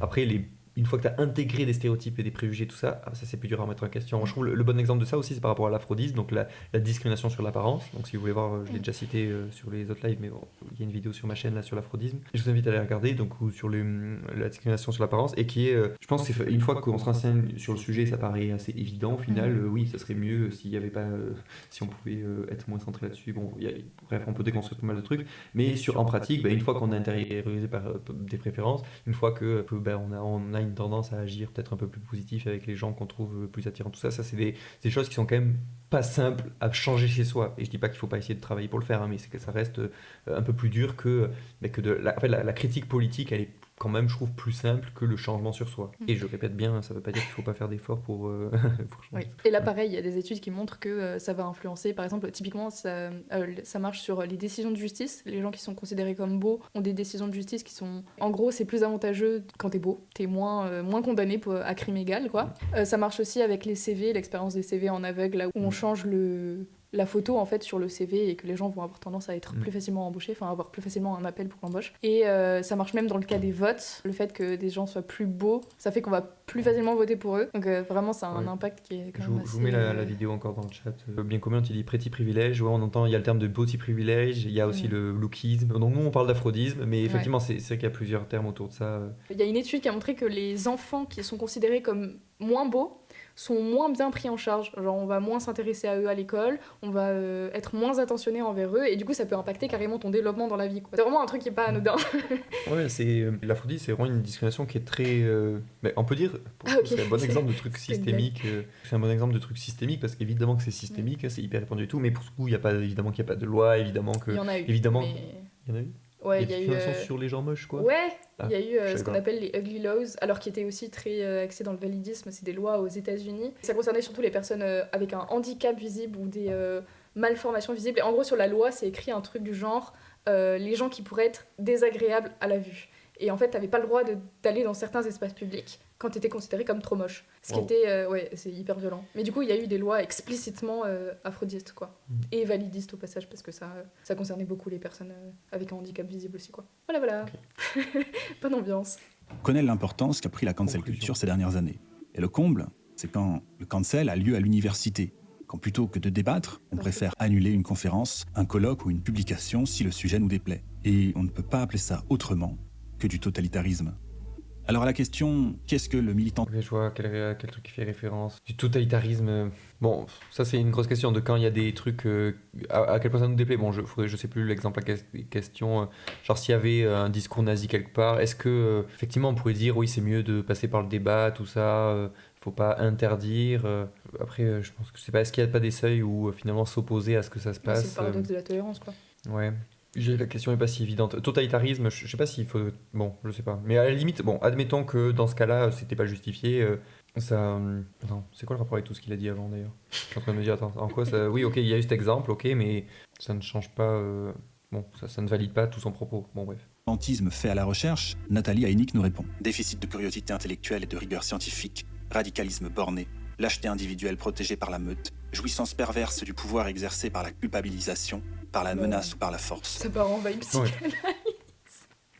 Admettons qu'il y ait une partie, qu'il y ait des gens qui tombent Ouais. là-dedans. C'est possible. et c'est Sans très propos, probable, ça a l'air d'être mais- sans propos. Sa vidéo, c'est en tout cas qu'une grosse partie de la recherche en sociologie de ça, ou surtout que le militantisme qu'être militant et chercheur ou chercheuse, ça mène à ça. Je pense que là, il faudrait des preuves de ça. Il a toujours pas dit en quoi, qu'est-ce qui fait qu'on en amènerait forcément à ça, et qu'est-ce qui fait qu'on ne peut pas être militant. Pour lui, il a Ouais, dit il être présente ça comme s'il y avait une incompatibilité Ouais. totale, quoi. Et je Alors pense que qu'il ça me se trompe semble là-dessus, assez quoi. faux, ouais, Et du je coup, suis là, d'accord. et arriver à cette conclusion où du coup, le militantisme dans la recherche, ça mène à ça, bah, c'est hyper fallacieux. C'est bon, non, ça mène pas du tout systématiquement à ça. Et je pense qu'il prend des exemples très minoritaires parce que il y a quand même un travail fait pour limiter les biais, tout ça. Et je pense que c'est le fait que ces recherches qui sont peut-être en partie, peut-être qu'il y a un petit bout de ces recherches qui sont pas rigoureuses, ok, mais je pense qu'une partie est sûrement rigoureuse et qu'elles en arrivent à des conclusions, surtout qui leur déplaît, et eux qui les rejettent sûrement. Du coup, voilà, c'est forcément, eux ils nient le racisme systémique, donc forcément, ils partent du Oui. principe que toutes Tout ces ce qui recherches qui arrive à la aboutissent, qui parlent de racisme conclusion, systémique, oh là là, elles sont woke, elles sont nulles, alors qu'il y a une grosse partie de ces recherches qui sont sûrement valides. Et du coup, à quel point leur propre biais idéologique en arrive à leur Avoir donner une une critique perception, claquée. avoir une perception erronée de la réalité, du coup. Voilà. Contre son camp. Voilà donc quelques-uns des effets du militantisme académique. Le monde universitaire que nous dessinent les nouveaux chantres de l'identitarisme et du communautarisme est un monde intellectuellement exsangue, obnubilé par le genre, la race ou la sexualité, Obnubilé. appauvri de toute la richesse de nos ressources conceptuelles, et le monde social qu'il tente de construire est un monde relationnellement invivable. Ça, faut le démontrer. Tu peux pas poser cette phrase, dire ça monte vers un monde invivable et pas le démontrer. Et après, ces concepts, faudrait le démontrer. Pourquoi les concepts de race, de genre. Attends, si j'ai bien saisi, elle s'oppose, elle trouve que c'est des concepts pas intéressants. Hein. Et pourquoi elle Non, s'est approuvé la je pense qu'elle réflexion dit, elle justement, dit que ça le- prend trop le pas sur le reste, je suppose, pour être Ouais, sur mais les ça tables. encore, faudrait le démontrer. Mais surtout, je vois Justement, pas encore. moi, je Pour moi, trouve les que termes c'est de des genre et de race, compréhensions oui, ça apporte de hyper nouvelles clés de intéressantes. compréhension. Il y a plein d'analyses où si tu raisonnes que en termes de sexe, Tu vas aller loin, quoi. c'est limité, quoi. Comme ça te limite dans la réflexion. Le fait d'avoir le terme de genre, de bien distinguer ce que c'est le genre d'un point de vue psychologique, d'un point de vue sociologique. Après, en socio, des fois, on parle de sexe dans le sens social. En tout cas, Comme la race sociale. quand tu Ça. parles de genre en psychologie, ça amène à des raisonnements qui permettent d'étudier des choses que tu n'aurais pas pu étudier avec juste le terme de sexe. Rien que par exemple, alors c'est pas que pour la transidentité, mais en tout cas la transidentité, on pourrait toujours l'étudier de point de vue factuel. Il y a des personnes qui sont comme ça, voilà, qui ont tel ou tel trait Ouais, c'est psychologique. des outils pour décrire Voilà. le monde. Ben oui, quoi. c'est juste un outil pour décrire le monde, donc tu peux parler de genre pour décrire Là, ça manque vraiment d'argumentation. En fait, il y a plein de moments où ils posent des phrases comme ça, ok, il a dit ça, ouais, bon. Habité par la méchanceté, la hargne et le désir de vengeance. Ce que le Voilà, c'est C'est Il y a un peu c'est une tellement des attaques gratuites, quoi. pathologisation, genre de dire que Ouais. c'est vraiment un problème individuel Ouais. des gens qui sont méchants. militantisme fait à la recherche, donc, il la bêtit, il la dégrade, il la stérilise, et au lieu de lui permettre de s'élever au rang de science, il la rabaisse à celui d'idéologie. Rabaisser à celui- Bon, il a bien une vision d'idéologie dans le sens dogmatique, quoi. Mais Ouais, là je encore, pense. faut démontrer que. Ça mène Que la- nécessairement à ça. Bah en oui. fait. Est-ce qu'il nierait que on peut pas utiliser. Là, en plus, il y a un amalgame vu qu'il parle de termes de genre et tout. Pour lui, on peut pas avoir des convictions, utiliser le terme de genre, tout ça, et faire de la science rigoureuse. Bon. C'était très mauvais comme vidéo.